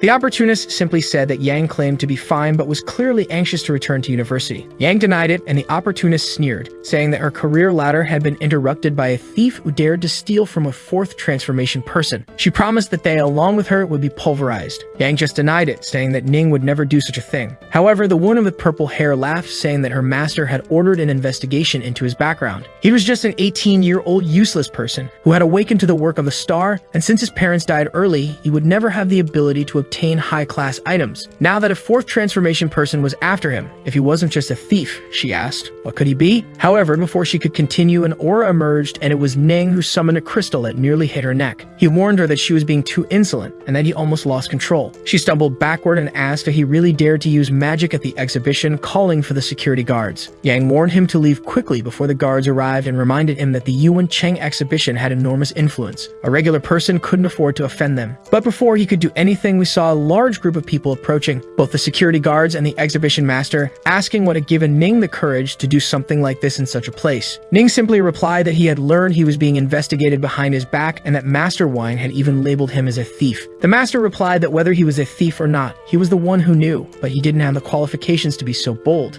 As the security guards advanced toward him, being asked if they treated all customers this way at the Yuan Cheng exhibition, holding up the black card. Instantly, the guards, who weren't foolish, stopped fearing the card. Our protagonist, with a sly grin, saw the master starting to question whether it was really a supreme black card. The others were shocked, with the opportunist claiming it was certainly fake, but Ning simply said it was a gift from Mr. Kai. As he put the card away, Wang asked where he had gotten it, calling it fake. But Ning simply told him that if he was so good at investigating, he should figure it out himself. The purple-haired woman then started asking the master what they should do, and Wang replied that he would make a call to inquire and told her to stay there and watch him. A great commotion began to gather in front of the exhibition, which had been closed off because the security guards were blocking the path and not allowing anyone to pass. We then see the call from Master Wang to the mayor, who was asking why he was investigating the black card he had given to Ning, asking what was going on. Wang simply affirmed that nothing had happened, it was just a misunderstanding. However, in his mind, he questioned how Ning had known Mr. K, whose father was one of the founders of the exhibition. The mayor shouted, asking how there could have been a misunderstanding since the ninja ninja was a hard-earned acquisition for him and questioned whether he had offended him. Trying to deny it, Wang told him to stay calm, assuring him he would resolve it properly. Realizing he had indeed offended him, the mayor asked who Wang thought he was, calling him an idiot and hanging up the call. Wang could only think about what the relationship was between Mr. Kai and Ning since the mayor had been so angry. Desperately trying to get out of the situation, he thought of Du En, wondering if he should call him and tell him that they had found the fighter's set. If he came, even Mr. Kai would have to show some respect. We returned to Ning, who was sitting on the sofa, playing a bit with Yang by his side, both waiting in the waiting area. Suddenly, the door opened and both Mayor Kai and Du-en rushed in, calling out his name. Our protagonist asked how they were there, and Yang noticed that both Mr. Kai and the strong man who had wanted the set were present. She commented that they seemed to know Mr. Ning very well. Both of them appeared quite angry, and the opportunistic woman questioned why they were both looking at her, particularly asking why Master Wang looked so worn out. The only thing Master Wang could say was that everything had ended, and the mayor approached Ning asking if he truly didn't want an apology. However, Ning simply replied that it wasn't necessary, adding that even if both of them apologized, it wouldn't make up for their actions. Kai ordered the two to leave immediately, and since Wang was frustrated, he blamed the purple-haired girl, slapping her in the face. Kai then ordered the security guards to remove them from the place, and we quickly cut to the waiting room, where Mr. Ning was being served tea by Yang. Kai observed that Ning seemed to have a good impression of Yang, and at least this didn't ruin the exhibition's reputation. In Yang's mind, she wondered how Ning, so young, could casually converse and laugh with such important people. Mr. Kai told her she had been wronged and advised her to work hard, promising that the exhibition would reward her in the future. As she confirmed this, our protagonist simply apologized for causing the mayor to go so far over a trivial issue. Yet the mayor insisted it wasn't a trivial problem, stating that if it weren't for them, the city of Longbofu would be in much greater danger. He seemed to be looking at the rare item catalog and asked if there was anything that caught his interest. He mentioned he was looking for something specific and asked if they had heard of an item called the Final Relic. As both of them wondered what the relic was, our protagonist replied that it wasn't anything special, but he had seen it online and thought it seemed new and interesting. We then cut to a flashback where our protagonist was using the skill book that the professor had given him, which was used to temporarily replenish abilities during combat with spiritual energy powder. He didn't know what kind of curse it would turn into, but as he used it, his mind was illuminated with a newly unlocked ability, Obscure Convergence. This ability absorbed the remnants of the obscure force from the remains of the final relic and transformed it into his own energy.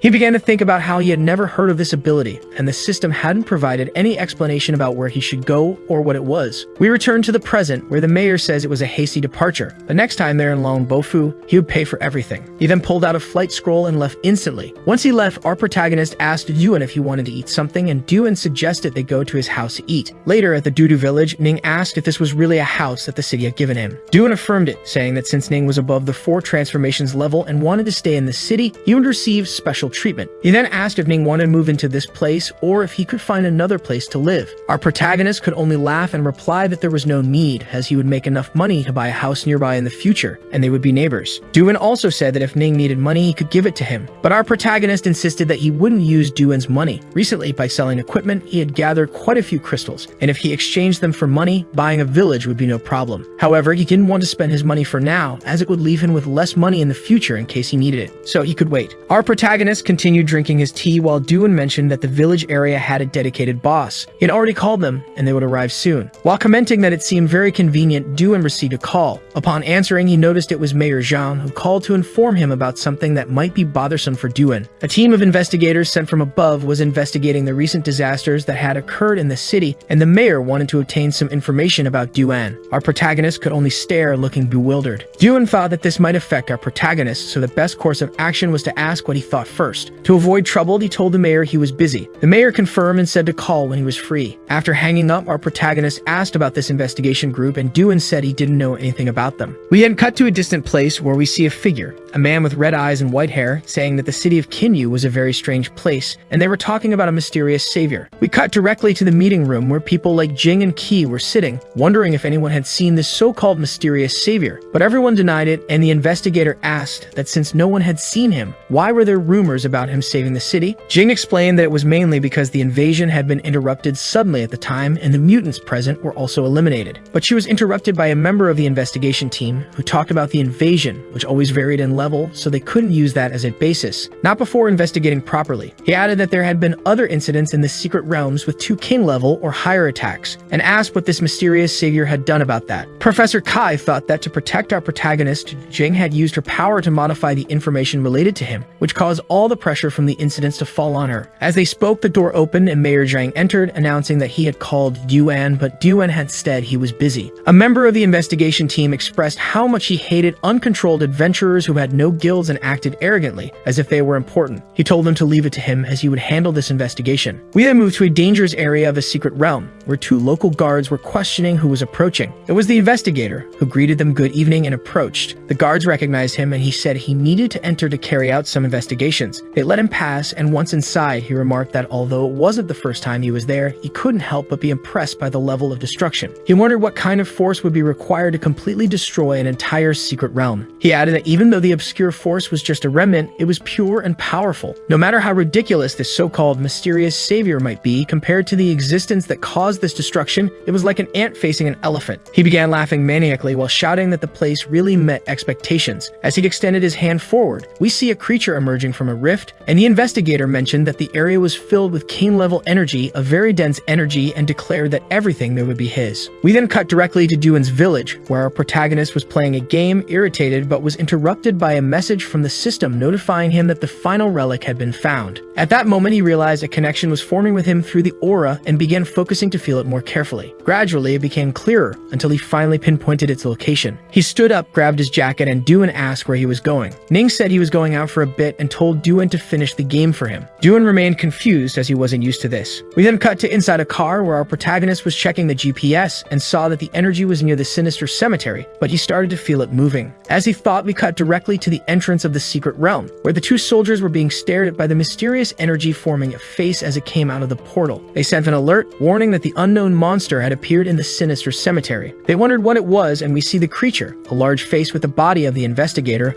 only his head sticking out. He was begging for help, saying he couldn't move. At the same time, we see the street passing through the cemetery was blocked off, preventing anyone from passing. 2 adventurers were guarding the area. Our protagonist got out of the car, paid for the ride, and remarked that the thing he was looking for had moved a little farther away. We returned to the creature that had consumed the investigator, which had transformed into a kind of spider, only its head visible. The investigation team members arrived, seeing the situation, getting scared, wondering what had happened. We advance a bit in time to when Jing was already on the ground, badly injured, being healed by Kai. She thought that thanks to the equipment Ming had given her, she was able to reduce the cooldown time and cast the support spell more quickly.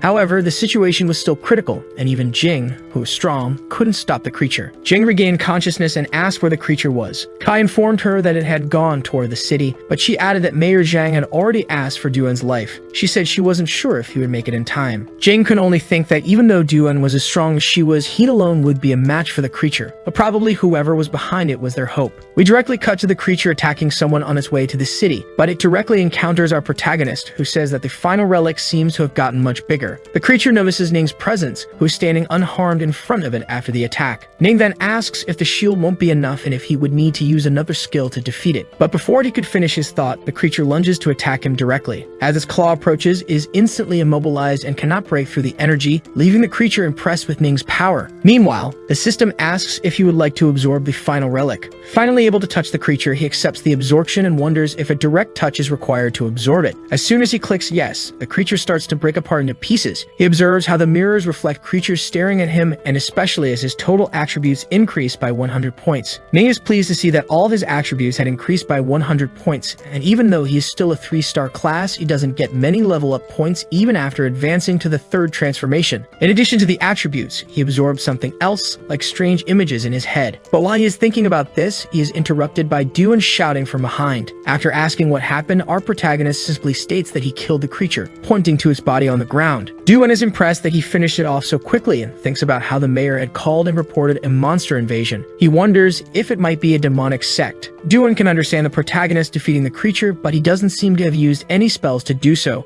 he questions how he managed to do it without leaving any traces. Our protagonist tells him that he arrived just in time, and Duan confirms that he should take the credit for it. In an instant, our protagonist moves at incredible speed, leaving Duan confused. He wonders if Ming wasn't a mage, how his speed was surpassing many combat classes. Duan admits that Ning is truly amazing, and that he had underestimated him, but our protagonist just left. We cut directly to the Kinyu prison, where we see the former member of the investigation team shackled inside a cell. Jing was saying that he had confessed to absorbing the energy of the obscure force and transforming into that creature. He had discovered it in his secret realm and had accidentally managed to control it. Taking advantage of the investigative opportunity he had received, he injected the power of the obscure force from the secret realm into himself, but the creature went out of control. The mayor simply celebrated, as they truly had a mysterious savior protecting them. Even Jing and Qi were happy with the situation, as the savior truly existed. The mayor then asked Duan if he had met the mysterious savior, and Duan confirmed that he had been fortunate enough to meet him once. The mayor asks if he could do him a favor and asks the mysterious savior if he would like to settle permanently in the city of Kinyu. He promises that he would do everything necessary to meet all of his needs. Duan responds that the mysterious savior is discreet and rarely appears, so it's better to forget about this idea. He thinks that thanks to him and Ning, who had planned this beforehand, they are managing to push the situation onto this so-called mysterious savior who doesn't exist. And since they have no evidence, they won't be able to investigate. The mayor says it's a shame, as strong people like the savior are adored by many, but Duan reassures them not to worry. He says that the savior has relatives in Kinyu, so he will take good care of the city, but in return, he would like not to be disturbed. Jing begins to reflect on the idea of having relatives and taking care of the city. It seems she has reached a conclusion just as Professor Tikili has concluded that perhaps the savior is a relative of Ning. And while they were having this conversation at Ming's house, he was peacefully taking a bath, thinking about the so-called final relics, which were actually remnants left by the demon kings who died in the secret realms. The additional images were actually fragments of the memories of those demons that were absorbed along with the energy. Ning begins to think about how he doesn't intend to become a demon king, but comes to the conclusion that this could be useful. He realizes that when the obscure force is accumulated, the secret realms experience a period of strengthening, and if the time and space invaded cannot resist, the world will face its end. In his own time and space, the training path of the awakened is not yet complete, and few can reach the fourth transformation. Furthermore, the classes of the awakened don't seem to have reached their ideal form yet. The information extracted from the demon king's memories doesn't seem very good. If this continues, humanity will only face a terrible fate. Even though he can protect himself, he cannot live in a world full of monsters. He thinks that unfortunately, they weren't the only ones to suffer an invasion from a secret realm. Other time spaces managed to repel the invasion, and if he collects more fragments and selects the useful experiences, this could be very effective. However, transmitting them would still be dangerous, so he would need to be cautious. After all, the experiences he is collecting are far beyond current knowledge, and handling them could lead to unpredictable consequences. His thoughts are interrupted by a call from Miss Wan inviting him to dinner, which he couldn't refuse. He confirms that he will go after all she called. She says it's a plan and that she will send the location as we see her descending the transformation hall stairs. The members of her team congratulate her on successfully passing the transition to the second transformation. She was accompanied by the little blue one. The crowd around them congratulated her, saying that they were so young and already reached the second transformation. The little blue one tried to invite her to a private room in the best restaurant in the city, asking her to celebrate. However, she declined, saying she already had a commitment in the evening. They should enjoy themselves on their own, and the next day, she would be the host of a location, so she expected them there. The little blue one said he wasn't lazy, but even after so much work, he asked if she couldn't at least rest a little. She simply said that it was something important, leaving them behind as she crossed the street. The little blue one remarked that they had barely reached the second transformation and were already arguing again. The cleric tried to calm the little blue one down, saying that Wang Yu wasn't a bad person, so she must have something serious in mind. But he just questioned if they weren't tired of following her. Now that she had awakened a hidden class and completed the second stage transformation, the distance between her and all of them would only grow. In the end, she would completely detach from their team. Later that night, in a restaurant, we see our protagonist observing a table with roasted lamb while Yu says that it's not expensive and tastes good, so he should try it. Afterward, he says that he's only following her so he can try such delicacies. She replies that she should be the one thanking him, as the emblem he gave her helped a lot and ended up unlocking the hidden class. Our protagonist, stuffing his mouth with food, asks if it was really the emblem that activated the new class. He thinks that in the memories of a demon king, he discovered that the awakened and the professions weren't in their most ideal form, and wonders if the emblems are the way to reach that state. She confirms that it was exactly the emblem that did the trick and asks if he knows where they come from, but he says he's not sure. She says it would be great if she could find more, as she'd like to give one to him and the other members. He can only think that she is still the same as always. Whenever something good happens, she considers the interests of everyone around her. She tells him not to worry and not to give up on training while she takes care of the emblem issue.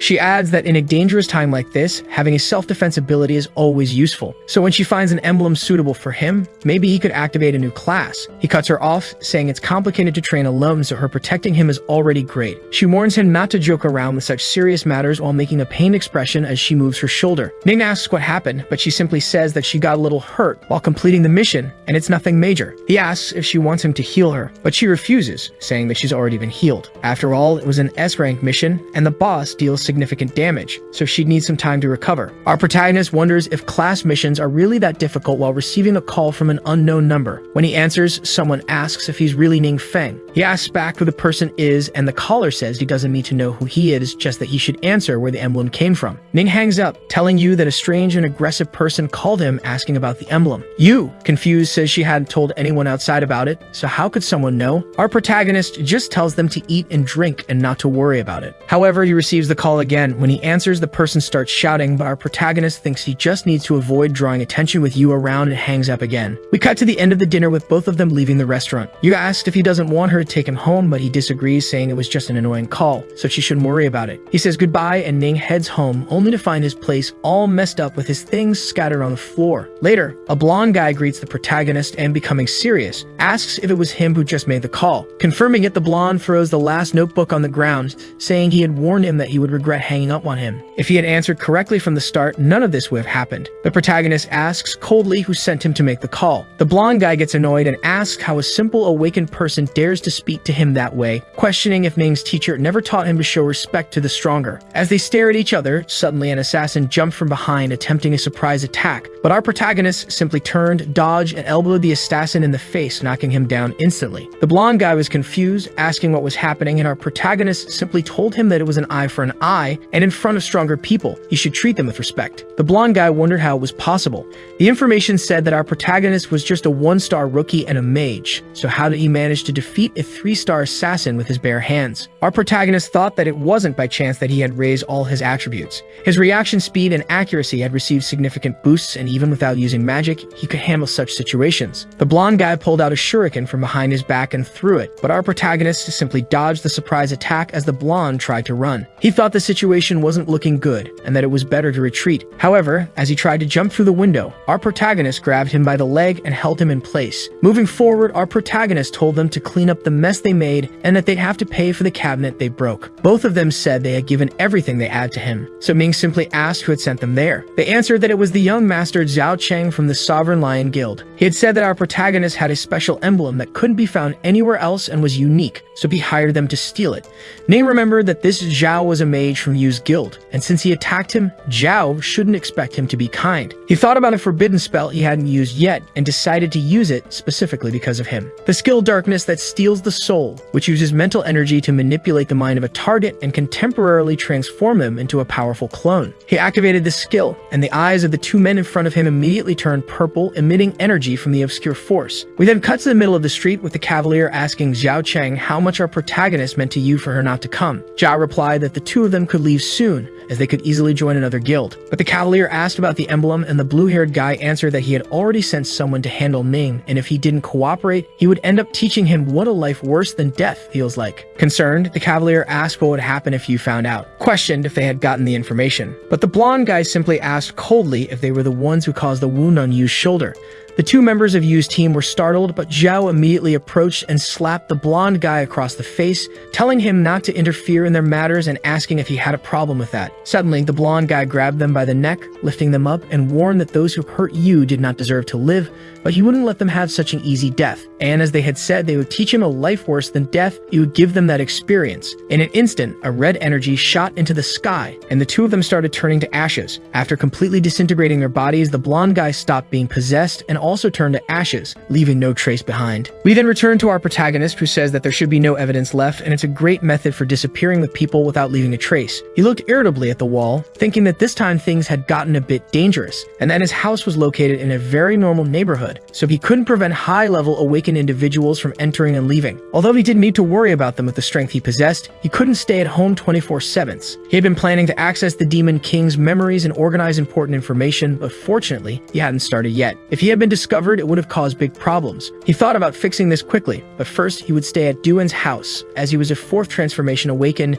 and the place had strong security and much better housing standards. At Duan's house, Duan asked if they really had the courage to attack Ming directly, and told our protagonist to rest, assuring him he would investigate to see if anyone else was conspiring. However, Ming told him he didn't need to hurry with that and asked if he knew any reliable alchemists. Duan just asked what his criteria were for the alchemist, and our protagonist replied that the alchemist should be at a high level, trustworthy, and preferably independent with many connections. Duan confirmed that he did know a few high-level alchemists, but they had already joined big guilds. Our protagonist said that wasn't suitable and recalled that in the memories he had absorbed, a demon king had killed several high-level alchemists, and the potions they produced were significantly superior to the level of potions in the current world. Unfortunately, he hadn't understood the specific details, but had managed to copy the recipes left behind. He would need to discuss them with a professional. However, the alchemists who joined big guilds generally had no choice, and the risk of information being leaked was much higher. After the lesson he had learned, he didn't want to attract greedy flies anytime soon, so he simply stated that if an opportunity arose, Duan should help him look for an alchemist, and he would ask other people as well. A little later, we cut to him calling Yu, with her saying that she knew a reliable alchemist. Her brother, the cleric, was an alchemist, and he was thinking of joining their guild. However, Zhao Cheng and he hadn't managed to come to an agreement, but if Ning was interested, she could introduce them. Our protagonist thought that Yu had really had bad luck with a teammate as horrible as Zhao,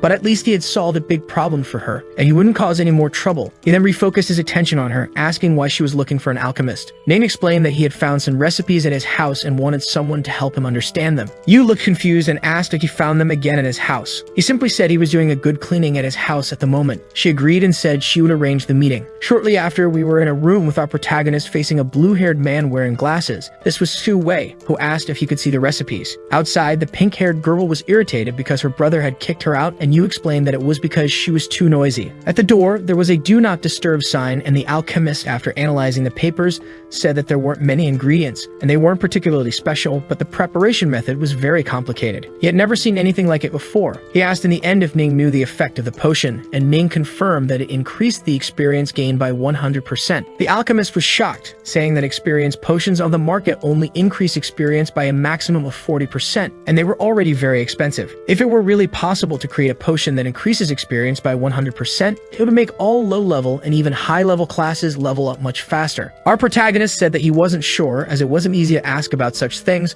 which is why he had come to consult him. Excited, the alchemist announced that he would perform an experiment upstairs, so they should just wait. Some time passed, our protagonist was sitting on the sofa with the other two, talking and waiting. However, suddenly, a loud noise came from upstairs, and they wondered what was happening. The pink-haired girl said she would go take a look as she rushed up the stairs. Once she reached the second floor, she noticed a small slime jumping around, desperately trying to escape. She realized it was a small slime her brother used for experiments. In mid-air, the poor slime was exploded by a fireball, while the three of them were left shocked. Her brother appeared, shouting that it worked, and the experience gain really increased by 100%. The two girls were confused, while Siwei explained that he had simply drunk a little of the potion, and the gain had indeed increased to 100%. Our protagonist could only think that if it worked with one, it would probably work with the other recipes, and the alchemist was enjoying himself throwing fireballs. The pink-haired girl said that her brother loved his laboratory so much that he wouldn't even let her come up, but here he was breaking everything on his own in his excitement. After a short while, they finally explained to them and really understood why he was so happy. There was indeed a potion capable of increasing experience gain by 100%, but the alchemist warned them to stay quiet as it was confidential. However, the pink-haired girl pointed out that he was the one shouting just a moment ago. Xu Wei then asked what the protagonist planned to do. After all, selling this would bring them unimaginable wealth, especially since it was so dangerous outside that no one would refuse something that greatly boosted their strength. Our protagonist, deep in thought, received some information on his phone, and after looking at a group message talking about the college entrance exam, he decided to first give the potion to his classmates and then sell it. Taking advantage of the situation, the pink-haired girl asked if she was considered one of his classmates. Once he confirmed, she began thanking him, saying that in the future, she and Yu would be his bodyguards. Our protagonist just thought that such a sought-after item, once released into the market, would surely create a huge impact, and if it brought in a lot of profit at once, people like Zhao Cheng would certainly show up in large numbers. Therefore, to maintain peace and calm, it would be better to first cultivate people around him to support his power, and then start commercializing utilizing it. It's better to think carefully so that when someone with bad intentions shows up, they can handle it. Our protagonist suggests that the potions could also be given to the berserker on Yu's team, Zhu Jiangshu. The two girls are happy and mention that last night Shu was worried he wouldn't be able to get into the same university as them, but with this potion, he would be just fine. Our protagonist thinks about how Jiangshu is quite talented, so he could be very useful in the future. While he's thinking, Setaway asks if he should call him brother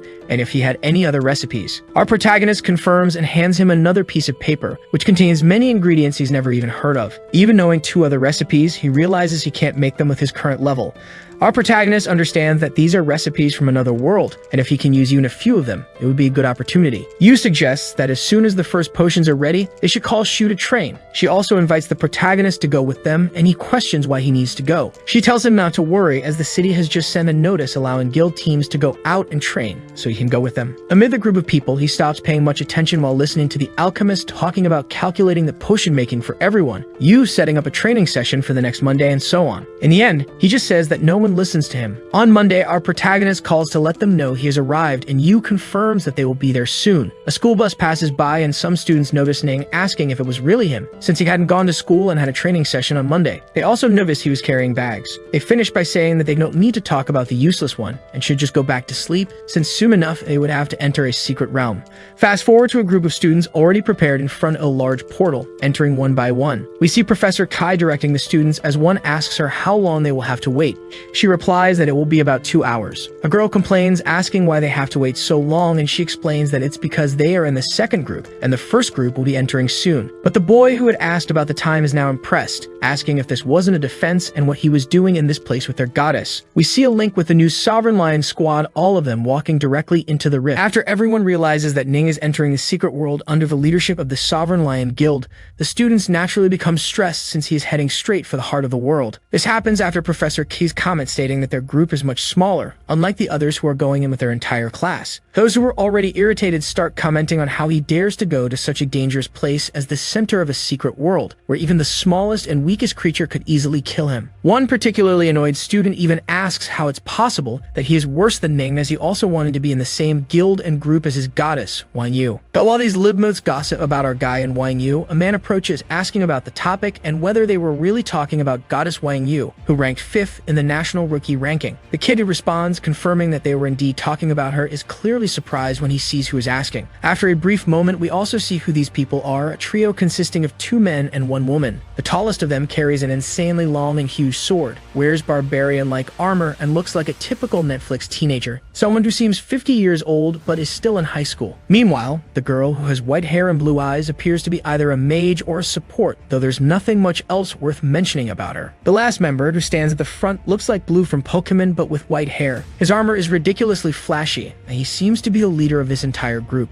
They comment that they will enter as well, since they are heading directly to the right place now that they have found her. As they step into the rift leading to the secret world, the student who had been complaining about our protagonist now starts complaining about this group as well, saying that they are showing off too much for his taste. However, a girl who still has some sanity left asks him if he really doesn't recognize who they are, since all 3 of them, just like Wang Yu, are rising stars among the rookies and rank at the top of the national ranking. This girl is Changmu Chu, who holds 4th place in the ranking. The man with the giant sword is Ji Qi, ranked 3rd, and in 2nd place is Bu Yunzhao, who is also the leader of the group. And just from the sly smile that Bastard gives, we already know trouble is coming. Switching directly to Ning's perspective and his rowdy crew at the center of the secret world, Zhu Jiangshu immediately starts shouting at the entrance upon realizing they gave him a 100% enhancement potion. But the moment the guy yells, he gets a slap on the back, warning him to lower his voice unless he wants others to hear. He quickly apologizes, explaining that he only shouted because he got too excited. Then he asks Xianyu's brother, Hexuwei, if that potion wasn't too valuable to just hand out like that. But to his surprise, Hexuwei states that it's actually not that valuable, as it's relatively easy to make. However, that's precisely why the recipe is so valuable. If they can boost their experience so much at a moderate cost, no one would complain. Just from that statement alone, he asserts that the ninja could become an honored guest in any major guild. Jiangshu realizes that they are basically taking advantage of Ming's presence in the secret world. Since that's somewhat true, Yin Yu says that if Ning ever needs anything in the future, he should just ask her and she'll make it happen. But our guy, always the same goofy dude, simply tells her not to worry about it, since they're on the same team, and there's no need for such formality. Meanwhile, Wang Yu watches this exchange and reflects on how Ning was never very good at socializing, which is why he never had many friends. After his failure at the 16-year awakening. People started mocking him more and more, causing him to become more withdrawn. It's really rare for her to see him this happy,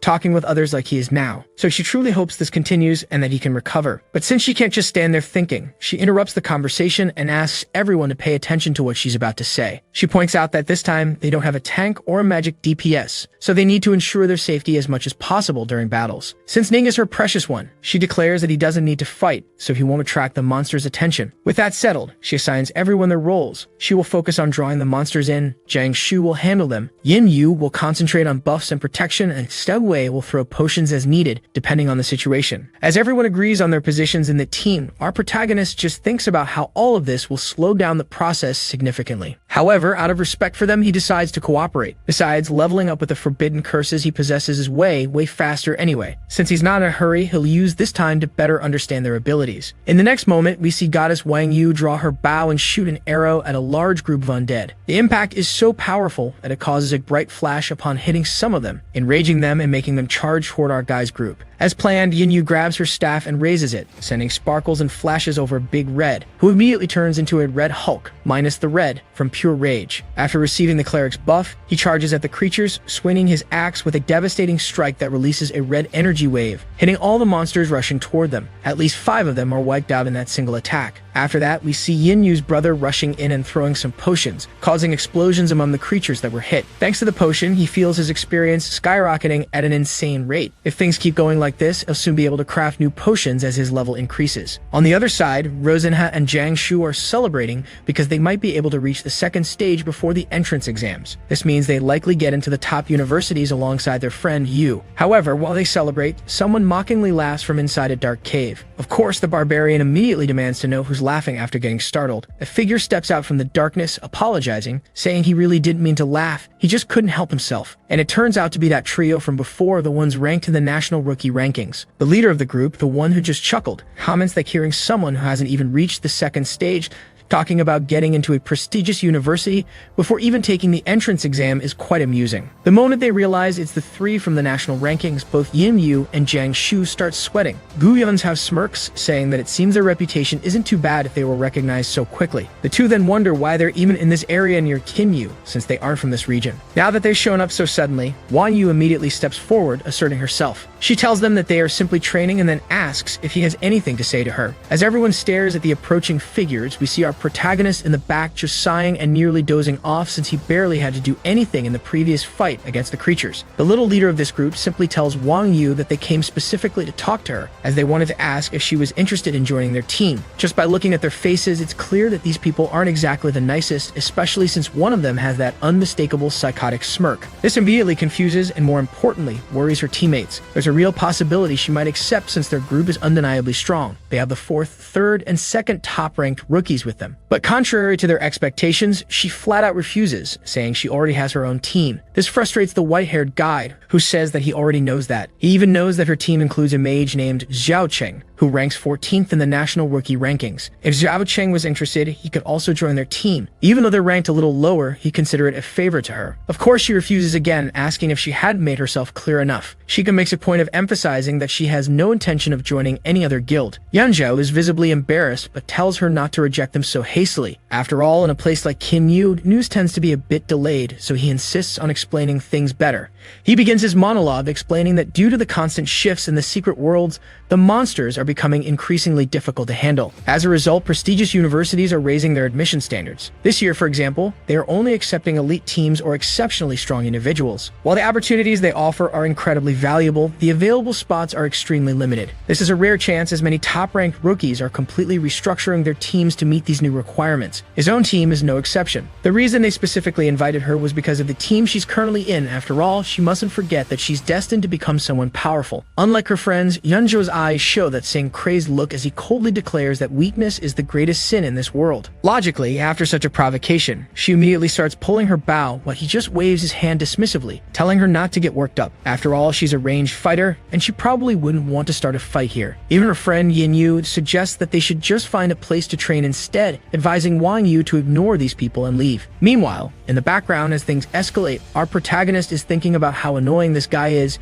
Even though Wang Yu has awakened a new class, he's not sure if she could actually defeat him after all. Yun Zhao is still the second-ranked rookie. However, as he's lost in thought, someone approaches him. It's that massive, muscular guy from earlier, pointing a finger in his face and asking if he's Zhao Cheng. When Ning says he's not, the big guy just scoffs and tells him to get lost since he's nothing but a useless weakling here. That immediately pisses off our protagonist and he glares at the guy from below. But before he can say anything, Jiang Shu steps in front of him, raising his arm protectively and asking them not to be so disrespectful. On the other side, the brute simply asks if Jiang Shu really wants to help others, as his aura starts emanating aggressively. As a bonus, his bald head starts shining like a Dragon Ball character powering up into his Super Saiyan. Then with a single punch, he creates a vacuum of air so strong that even using all his strength, Jiang Shu barely manages to block it. But the real problem is the follow-up attack. Before he can even react, the second strike lands directly on his chest. Wang Yu shouts in concern for her friend, but Yunzo steps in front of her with a malicious grin. When she angrily tells him to move out of her way, he seems genuinely surprised. Meanwhile, Big Red, the barbarian Jiang Shu, yells for her to stay back, saying he's fine. But obviously he's not. He's clutching his ribs, likely having broken some from that hit, and is internally questioning if the guy did this deliberately just to be cruel. Despite all this, he still yells our protagonist to back off, saying that he can't let that brute go after Ning, since Ning can't take a hit. Jiki simply scoffs, calling Jiang Shu completely useless. But before he can finish his insult, Jiang Shu charges at him, exhaling his aura, preparing to throw a punch. However, the moment he cocks his fist back, Jiki is already mid-swing, his own punch headed straight for Jiang Shu's face. The two girls on Jiang Shu's team desperately try to cast buffs and attacks, but they can't react in time. However, someone else does. Right before Jiki's punch lands, a hand suddenly appears in front of it, stopping the attack completely. And that person is none other than the one no one ever expects anything from. The most overpowered cheater in this entire story, Ning Feng. After completely blocking the Berserker's attack, Wang could only ask herself if what she was seeing was real. Meanwhile, everyone else stood frozen, jaws hanging open in shock. The massive brute quickly realized that he couldn't even move. Bewildered, he questioned why someone dressed like a mage had such an overwhelming aura. But before he could even process what was happening, our protagonist firmly grabbed his wrist and with immense force, hurled him to the side. The brute crashed back first into a wall before collapsing onto the ground, now buried under a pile of rubble from the impact. And just to rub salt in the wound, Ning called him useless right back at him. As for his friend, Yun Zhao, just as he turned his back on one to flee, an arrow suddenly struck him right in the butt, making him jump from the pain. Young Yu burst into laughter at the scene, while Yunzher's female ally stood there, utterly dumbfounded.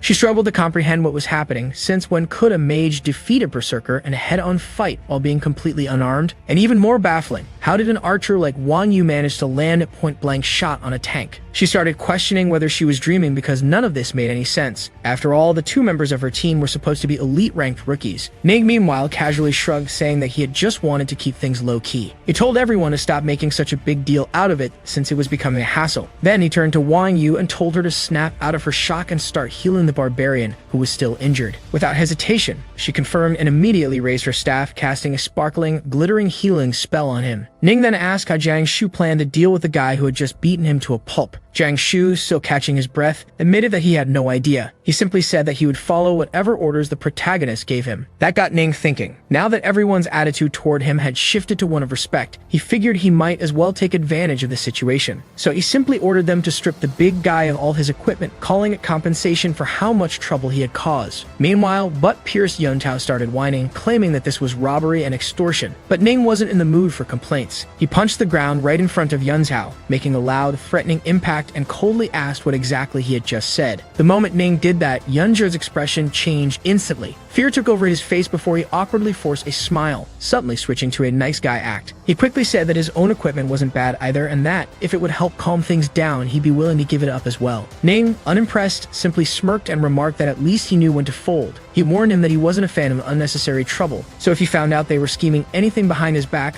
things wouldn't end well for them. But the now terrified Yunzhu frantically assured him that they had no intention of doing anything else. He admitted that they had been reckless and fully deserved what happened. On the other side, the female teammate had already removed her own gear and handed it over to Yin Yu without argument. Ning smirked, calling her a smart girl. Then, without another word, he told his team to drop the matter and get back to their training. Everyone immediately agreed, leaving behind the oddly blushing girl as they walked away. In another scene, we see our protagonist gathered gathered with his team in a more secluded area near a wall. Yu turned to him and commented that she had considered inviting him to join earlier, but she had never imagined he was this strong. As usual, the protagonist played dumb, casually brushing it off. He simply said that he had recently changed classes and didn't want to draw too much attention since it would be troublesome. Wine, already used to his attitude, decided not to push the matter any further. Instead, she gave him a light pat on the shoulder and said that, regardless of anything else, she was happy that he was strong. In response, Ning, in full dad mode, simply gave her a classic thumbs up. The two goofballs of the group, Rosenha and the little red one, ask our protagonist, strangely calling him boss, if he has already chosen a guild to join or a university for himself. He simply replies that he hasn't thought about any of that yet. The two then start saying that they were really mistaken in thinking that someone as strong as him needed to rush to decide on such trivial things. The barbarian states that if he could be as strong as the protagonist, he wouldn't worry about entrance exams at all, while he walks away, leaving poor Stuwai behind, who begs them not to walk so fast and to wait for him. In our protagonist's mind, he must be thinking that both universities and guilds have extremely strict management, and any misstep he makes could be enough for all of his secrets to be exposed. For now, at least, he doesn't seem to have any need to join either, so he calls everyone to go deeper into the secret world and speed up their level progression. He states that his friend Wine will only need to attract the attention of many monsters, while he will act as the main DPS and the tank of the group, killing as many monsters as possible, while the rest handle whatever remains. Incredibly, the others are happy about being carried. The protagonist thinks about how he doesn't even need to use high-level magic. Even if he can't use them, just applying basic attribute buffs and using the items he already possesses will be enough to handle the current situation. After they all agree on the plan, which is basically letting Ning do almost everything, they stay in that area for quite some time until dawn. We then see the protagonist arriving at Duan's house, who welcomes him. However, the protagonist looks downcast, thinking that even after working for days, he has only managed to level up once. If it weren't for the XP potions, his progress would have been even slower. He had even forgotten that this was the normal pace, as he was always using forbidden spells and slaughtering a ton of high-level monsters. Normally, geniuses like Yu reach a high level, such as 60, in about 2 years, and only then can they achieve their second ascension. For completely ordinary people with ON or 2-star classes, it's much safer and more profitable to attend a local university. In the end, the protagonist walks inside, sits on the couch, and decides to put all of this aside. He tells himself that he will just relax and be lazy for a few days since, in his view, it doesn't make sense to become stronger yet still have to work as hard as everyone else to level up. He actually follows through with his plan, doing nothing but relaxing, sleeping on the couch, lying down, and unwinding completely. He even decides to have an amazing skewer barbecue with Duan. The sad part of this situation is that while he's enjoying himself, his phone starts ringing. He realizes it's Yang Xin calling. When he answers, she immediately tells him that there will soon be an auction, and she has heard that there will be many great items available. According to her, a new market master has asked if he would be interested in attending. Out of sheer curiosity, the protagonist asks if this new Master Tang is the representative of Master Wang. When she confirms it, he immediately decides that since he has nothing better to do, just living the good life and relaxing, it wouldn't be a bad idea to check out the auction. Since he confirms his attendance, she says that soon he will go with Master Tang, who will bring a list of items that will be auctioned for him to review. The protagonist agrees and then starts thinking about how this new master is much better at dealing with people than the old one, who was a complete jerk. Jumping straight to the next scene, our boy Ning arrives with little Duan, and Tang Yikai introduces himself to the protagonist as an evaluator from the Kinyu branch of the trade market. Even though the protagonist stands up and tries to shake his hand, Yikai refuses, saying that there's no need to be so formal since he is still just a novice. Their only job is to help him get used to things. In Yikai's mind, he can only think about how the mayor spoke to him before he arrived, instructing him to give this young man the best treatment possible. According to the mayor, he didn't even care if the entire market revolved around Ning.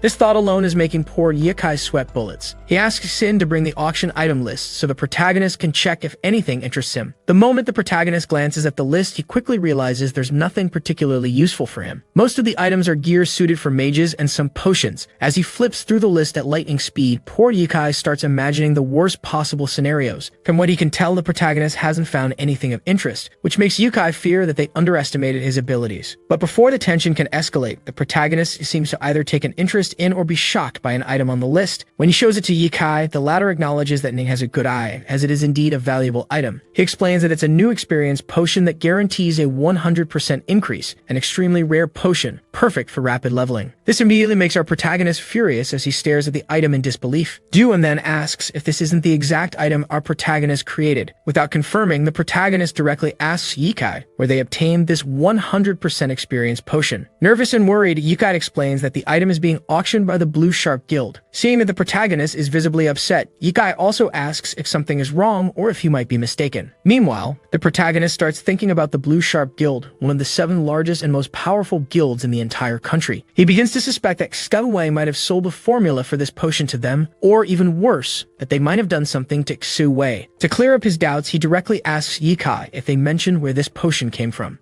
Yikai states that, according to what he had heard around, they apparently discovered a new instance called Trial of the Gods, and it can only be faced individually. This instance is divided into several layers, and for every 10 layers completed, you receive an item corresponding to your achievements and a formula to craft a potion, which is obtained as a reward from that trial. Duan, who is standing nearby listening, comments that this is the first time he has heard of an instance like this and wonders if it could be some kind of mutation happening recently in the secret worlds. Besides that, according to the official requirements before embarking on an expedition in an instance, it is necessary to register at the specialized county, and the information can be found on the dedicated website. The protagonist starts thinking, hoping that Xue is okay, and if this secret world, Trial of the Gods, is really as good as they say, it will be incredible. And since our system is completely convenient, it immediately throws a mission at our protagonist like a little tiger, a fresh off the oven quest. The mission is precisely for him to use the Trial of the Gods to his own benefit, and he has exactly 60 days to do so. If he fails to complete this mission, he's going straight down, becoming Vasco's goalkeeper. The sly guy already gives that grin of someone who knows he's about to profit big time from this, since it's the first time the system itself is giving him a mission. So by the looks of it, this Trial of the Gods has something truly interesting. Yang Xin tells Tang that she won't participate in the auction, but at least thanks him for all the effort he put in to help the protagonist. He replies that it was nothing, that Ning could always count on him whenever needed. But deep down, he is clearly desperate, since these bottles of experience potions are the most highlighted items in the entire auction, and almost all the major guilds have their eyes on them. He never imagined that the protagonist would be interested in something that increases XP by 100%. The guy simply didn't use his brain to think. He thought with a 4-door green Electrolux mixer. Duan tells the protagonist to stay put while he personally checks all the information they gave about this secret world and will bring it back to him. However, the protagonist insists on going along since he has no reason to stay there any longer. In the next scene, we see our bro, the detective dog, on his laptop checking out this information.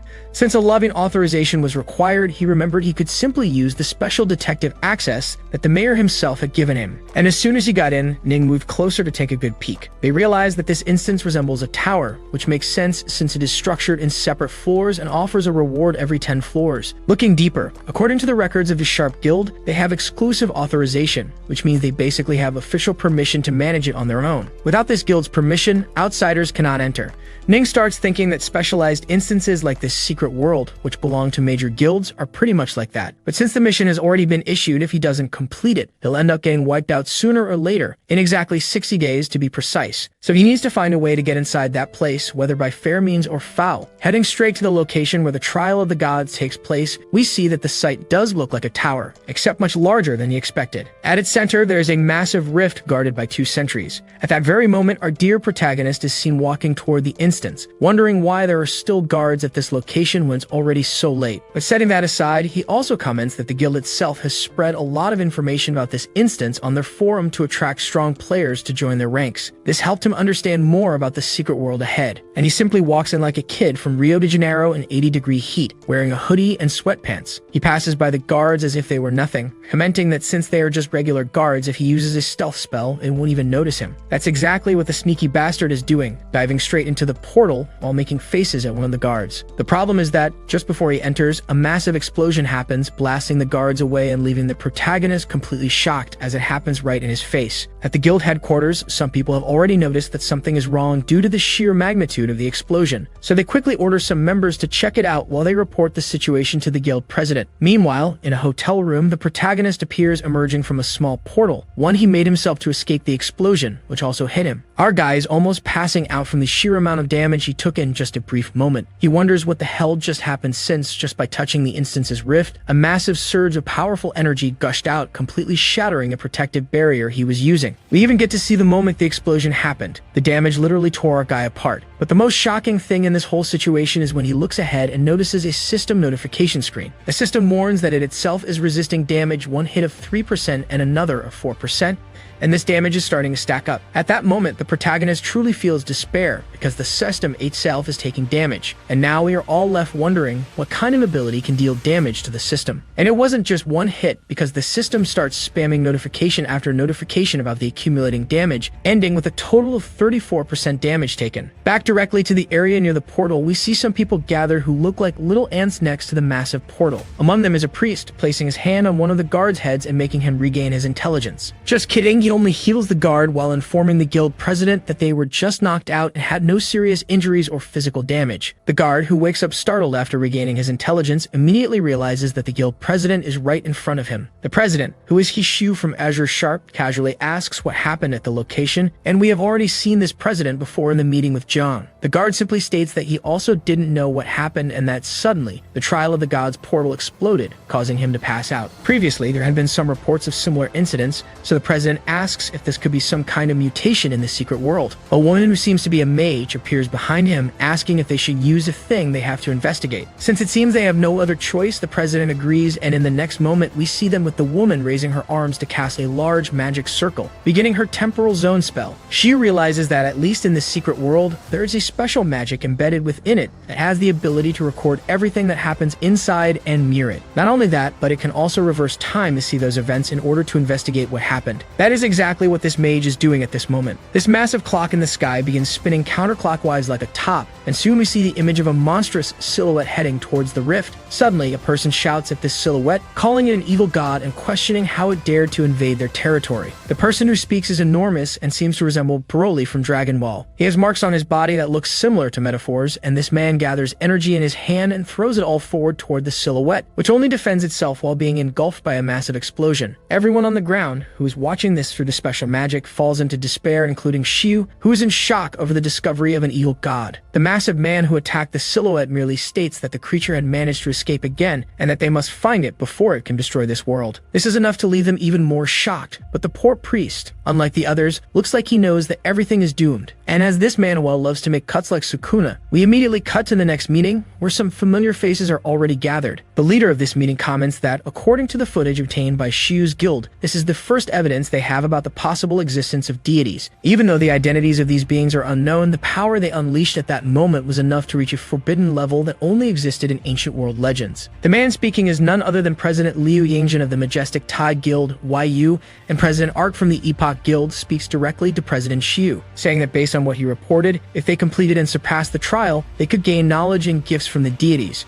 Shiu confirms that such benefits do exist in that secret world, but you never imagined a literal deity would appear there, let alone something like this happening. An older woman who is the president of the Aurora Guild, Yu Linghua, comments that forbidden spells capable of even destroying a deity mean they have a huge problem on their hands. A younger girl then speaks directly, stating that if one of these supposed deities is really planning to destroy the world, they probably won't be able to do anything and have no way of dealing with something like that. This is President Liu Yuning from the Moon Guide Guild. After she speaks, the leader of the Dawn Guild joins the conversation, saying that since they can receive gifts from deities by overcoming the trial, perhaps there's also a way to deal with these deities, like using those forbidden enchantment spells they were casting. This guy is so generic that it's not even worth mentioning his name here. A man with very stylish red hair and a scar on his face suggests that it might be worth trying. This is Zhang Yangshuan from the Flaming Flames Guild. Shiu is the only one who's not too fond of the situation, staring at everyone as if he thinks they're trying to take advantage of him. And it's probably what's going to happen since they've had their eyes on the trial of the gods for a long time, and it looks like they're going to use this opportunity to blackmail him. Since he doesn't have much to say at the moment, he simply states that if they really want to participate in the trial, he won't oppose it. But he reminds them all that the creatures and items in this instance are extremely powerful, and with their current strength, they won't be able to overcome it. The leader of the meeting begins to speak, stating that they don't seem qualified enough to receive the deity's gifts, and directly asks someone named Lao Feng if he has any ideas. Out of nowhere, from the darkness, a smiling creature in light armor appears, asking what kind of idea she could have, since they're all skilled enough. President Liu asks this person not to get upset, as they were only called back because something big really happened. He asks if, in the eyes of this being, besides protecting themselves from the mutants, there was something more important. This being, now shown with a skull head engulfed in flames, almost like the Ghost Rider, begins to shout, almost screaming, that he is the apprentice of this being and was informed of an anomaly in the city of Qingyu. Despite this, they had ignored it, and even though they formed an investigation team, it led to nothing and caused a major problem. If it weren't for the mysterious savior of the city, who saved all of them, it would have been blamed for harming innocent people with their own actions. The man shouting is none other than the former leader of the Silent Shadows, Feng He. The president advises the old man Feng to calm down since his head was on fire again. The young woman, who is the leader of the Moon Guide Guild, notices this situation and thinks that, from what she had heard,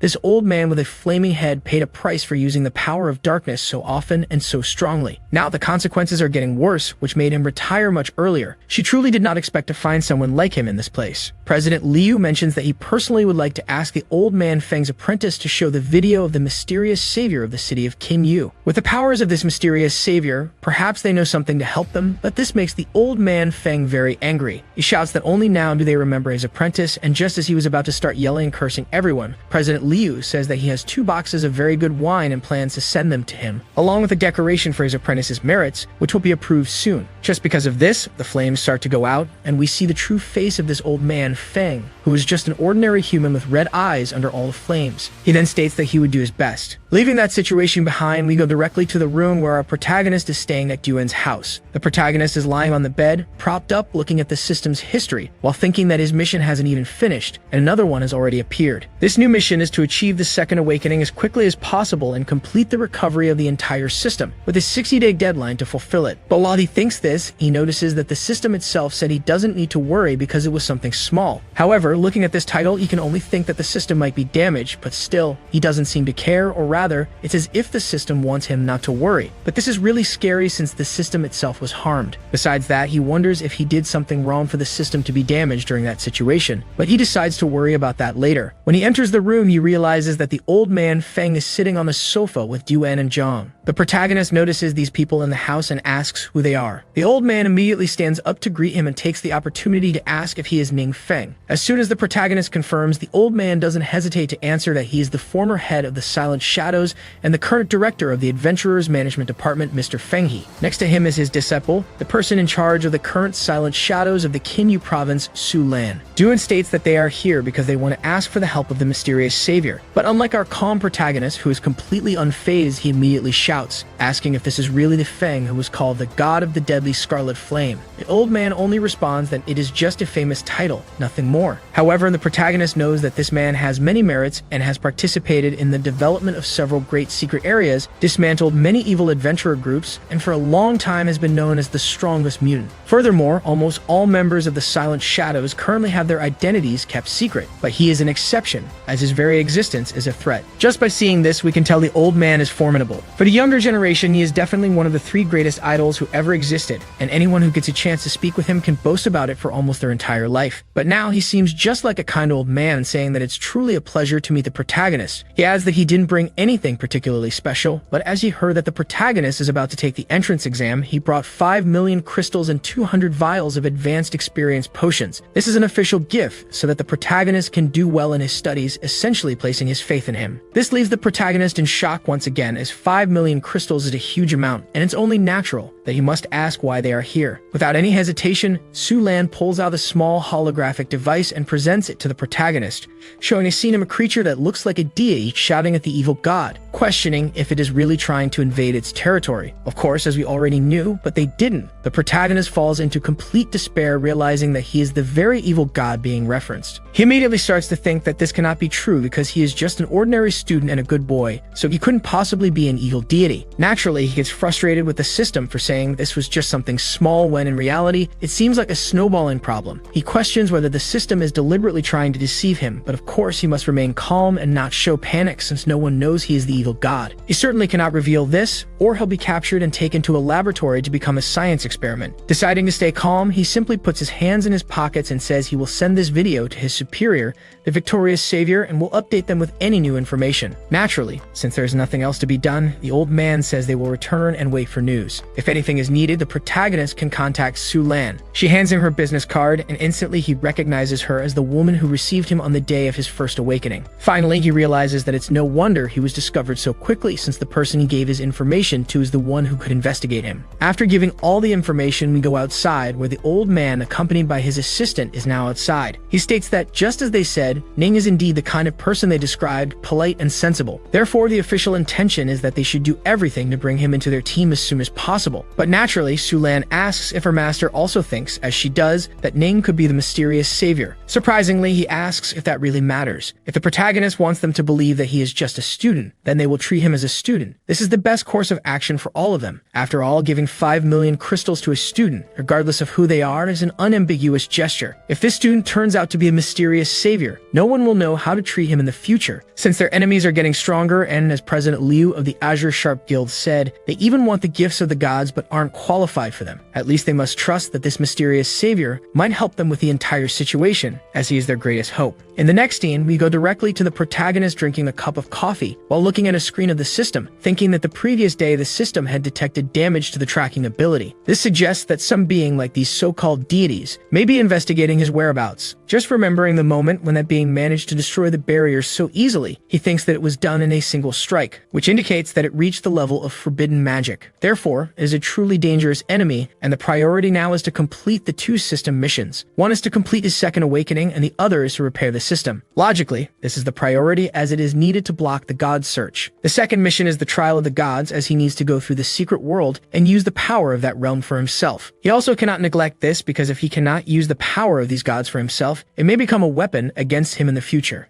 He asks his dog Duen if he has gathered any more information. Duen replies that he will organize everything for him at that moment, mentioning that the internal structure of the secret realm seems to be a tower divided into multiple floors, and it hasn't been fully explored yet. The exact number of floors is completely unknown, and the monsters in that area are incredibly powerful, much stronger than the ones in other secret realms. Currently, the maximum record they have reached is the 42nd floor, set by the president of the Azure Sharp Guild, Hishiyu. The protagonist thinks that even though he still doesn't understand how the mechanism of the secret realm works, if he triggers another forbidden magic from the gods, his identity as this so-called evil god will be revealed. Since the mission doesn't specify that he must go, maybe he could send someone else. So he asks Duen if he had seen the guild president go through the floors, and if he, in that situation, has an idea of how many floors he could pass through. Duen easily answers that he could do about 35 floors, which is expected, since the president is close to his 5th awakening, and his power is much stronger than Duen's. At least Duen is his friend, so the protagonist would feel comfortable if he participated in the trial. Therefore, he decides to prepare a special training just for Duen, smiling at himself, knowing he might be up to something risky, but it would at least benefit them both. In the next scene, we see the old man Feng inside a building of the association, along with his apprentice, stating that according to Ning, the savior wanted to send someone to the Azure Sharp Guild to perform the trial. This was the answer they gave, and they also asked to use a training room for a special training period for Duen. He recalls that Duen hadn't even reached the 5th transformation yet, so this would be interesting, as the presidents of the 7 great guilds had tried to challenge the secret realm but failed. Even the old Liu Yingjin, who was the strongest among them, couldn't go beyond the 42nd floor despite being one of the strongest in the country. Feng starts yelling with his head on fire, saying that he's excited to see the results of the trial trained by the mysterious savior and really wants to know how far Duen can go. Eventually, he realizes that his head is burning again, reminding himself that these flames are the price he pays for constantly risking his life in exchange for the power he has. Su-lan wonders if there's no way to alleviate this, but putting that aside, we move directly to the training room, where many people are watching this negotiation. The protagonist, along with his favorite dog, Duen, is conversing with Feng and Su-lan, while some people, like Commander Zhao, comment that 2 people of the 4th and 5th awakenings being so close is a rare sight. They mention that they had never seen something like this in the city, and one person adds that they heard the President Liu wanted to go but was stopped by Feng. The commander remembers exactly that day when he asked for the protagonist to be removed from the room because everyone else was leveling up while he was just hiding. He starts to think that at least the protagonist didn't offend him directly, or else he'd be in big trouble by now.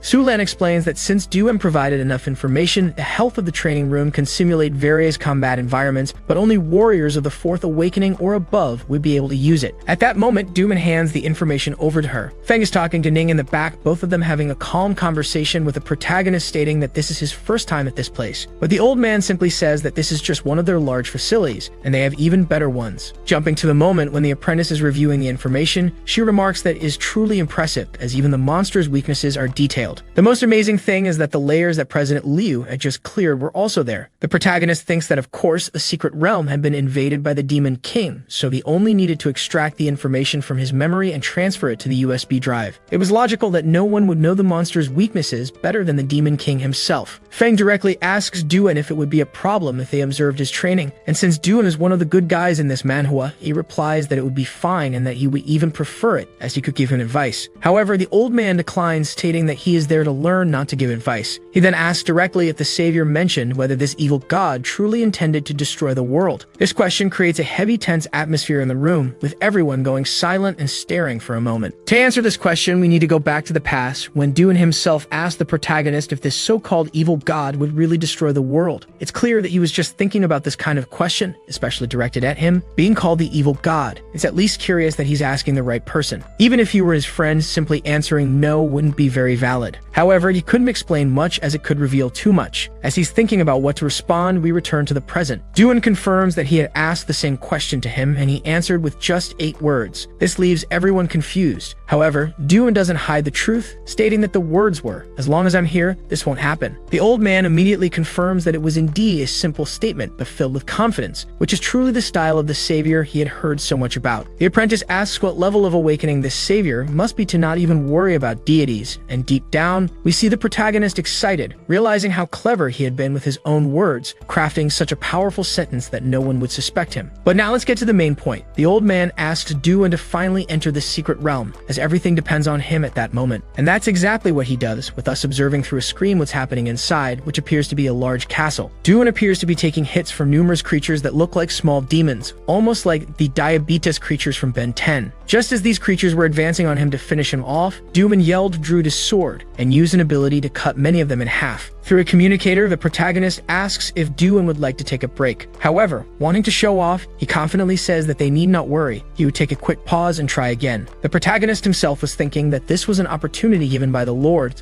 so he couldn't disappoint him like this. Su Lan commented that these monsters had long surpassed the 4th awakening limit, and if it were her in that place, she certainly wouldn't be able to pass the trial. On the side of Lord Feng, we see that he is very intrigued, as he had heard from his apprentice that Ning awakened at 18 but took only a few months to complete his first awakening. If he managed that, perhaps there was some miracle waiting for Duan as well. Perhaps this savior could break the current combat system and allow him to reach even greater power, comparable to one of these so-called gifts from the gods. On the protagonist's side, he was thinking about how he had simplified things too much. He thought that just knowing the monster's weak points would be enough to pass the trial, but he ignored that humans also have their limits, as do their equipment and abilities. Even if he knew their weak points, if he couldn't hit them, it wouldn't do him any good. However, while he thinks about this, he watches his friend inside. If Duan couldn't pass the trial, he would have to complete it personally, and with his limited combat experience, the only thing he could rely on would be his forbidden magic. But that comes with a high risk of exposure, so he asks Captain Su and Lord Feng if he could leave since the school lessons would resume next week, and he needed to prepare. They had no objections, so they simply told him that if he needed anything to ask, and Ning indeed left. On his way, he was thinking that before school started, it would be better to try to level up. It would be great to acquire some powerful equipment abilities to replace those that belonged to Duan. The best way for him to leave without being monitored was with a flight scroll, and since he had bought a whole batch of them from the trade pouch,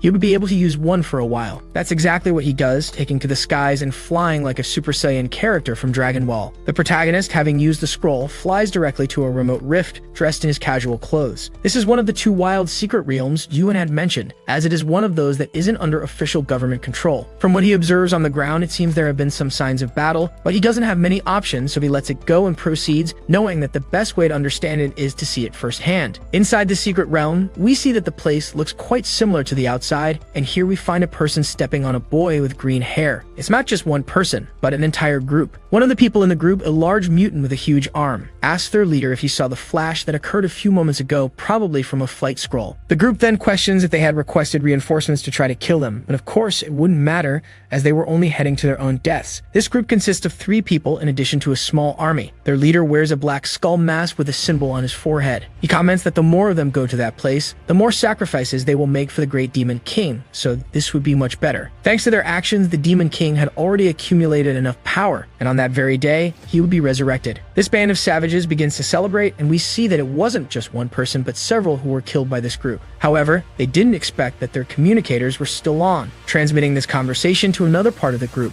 A woman with a communicator questions what the whirlpool descent could mean, which likely indicated an invasion of the secret realm. She informs her captain that the mutants from the evil clan mentioned that the mountain sanctuary would be invaded on the same day. Naturally, they are completely surprised as this would occur in the nearest city at the same time, meaning that their entire city was in danger. Since they needed to act quickly, they asked what the captain's decision was. The captain responds that the fourth squad had been completely annihilated, and even if they went there, they wouldn't be able to stop the invasion. The captain begins to think about the monsters inside the sanctuary, which are very strong, and even the magical shield they have, which they can't penetrate. Therefore, their last and most logical order is to ask them to return immediately and notify the authorities to evacuate the population as quickly as possible. Even though his followers asked about what he would do, he simply states that even though they have monitoring equipment, they don't know the exact time of the invasion, so he will stay informed about the situation. He didn't want anyone to oppose his decision and ordered them not to waste time, and they obeyed without question. He who stayed behind questioned why it had to be on this day. Despite the clear despair and fear on his face, he answered the phone that started ringing with a smile,